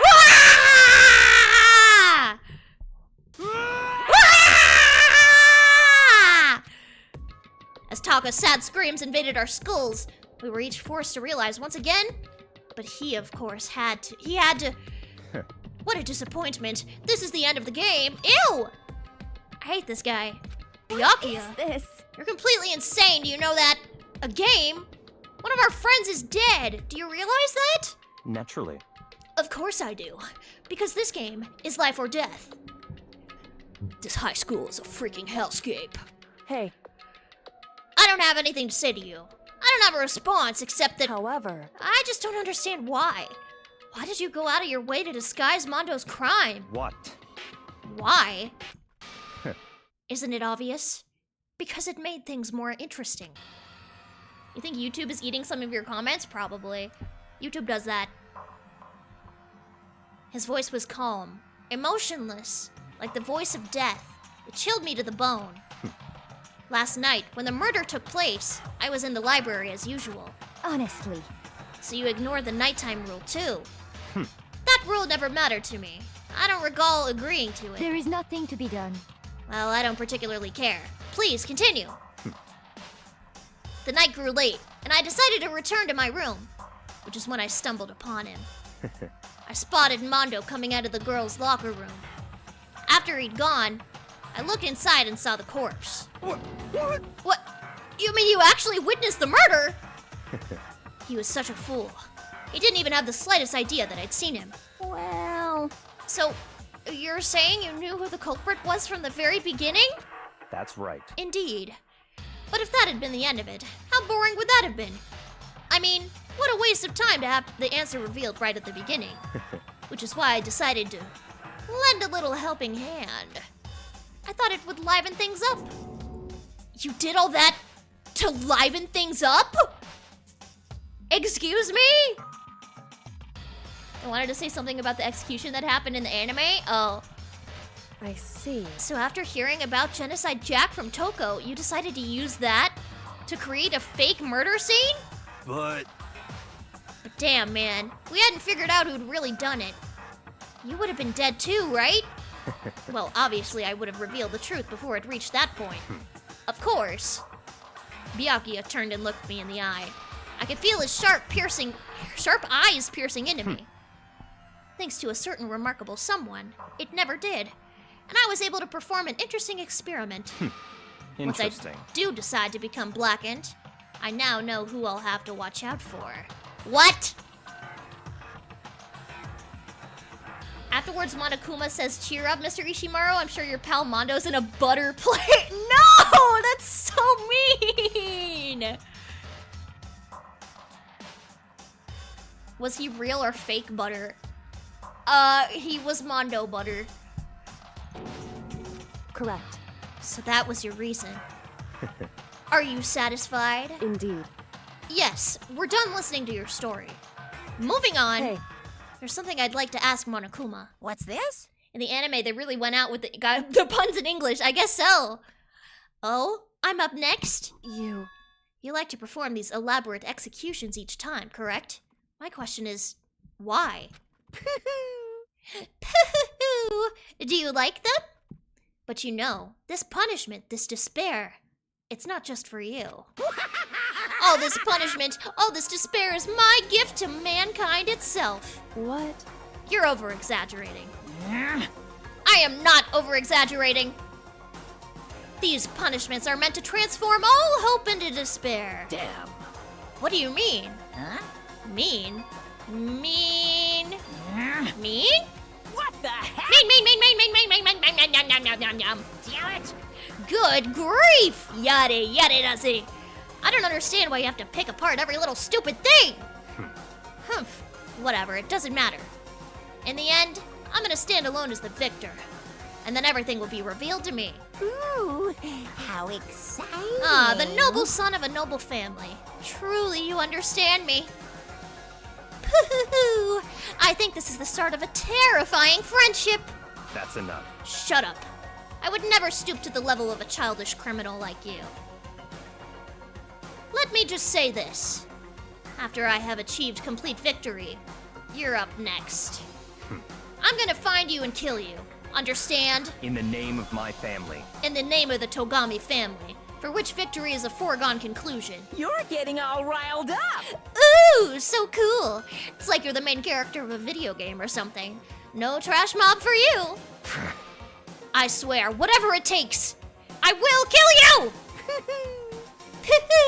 Temper. Sounds like someone needs a nap.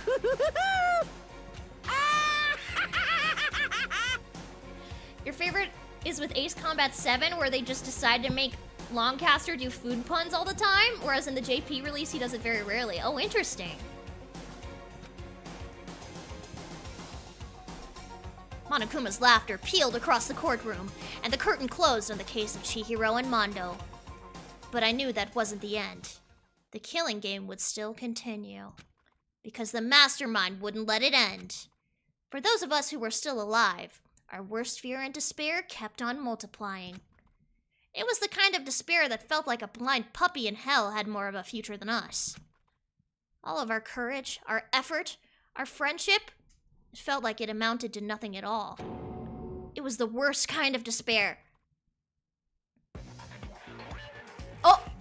Well, anyway, like I was saying, this is a pretty good spot. Yeah, a really good spot. Anyway, isn't it amazing how that girl went and killed someone before things even had a chance to get boring? Once things really get moving, it'll be like a roller coaster.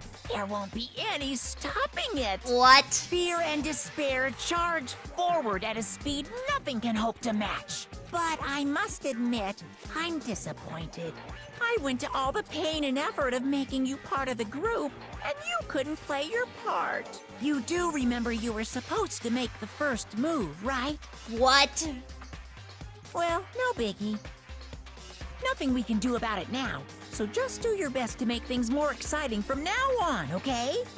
After all, that's what everyone wants to see. Amogus!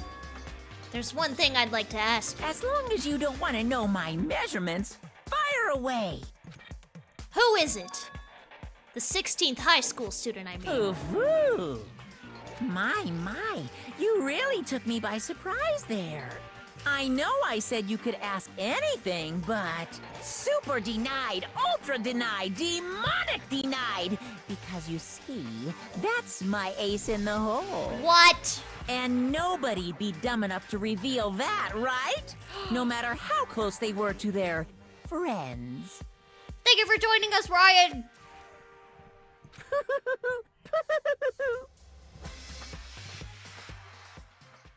What?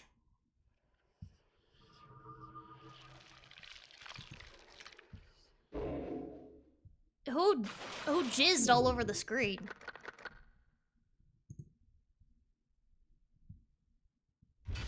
Dun dun dun! You could go for some butter popcorn. Some Mondo buttered popcorn.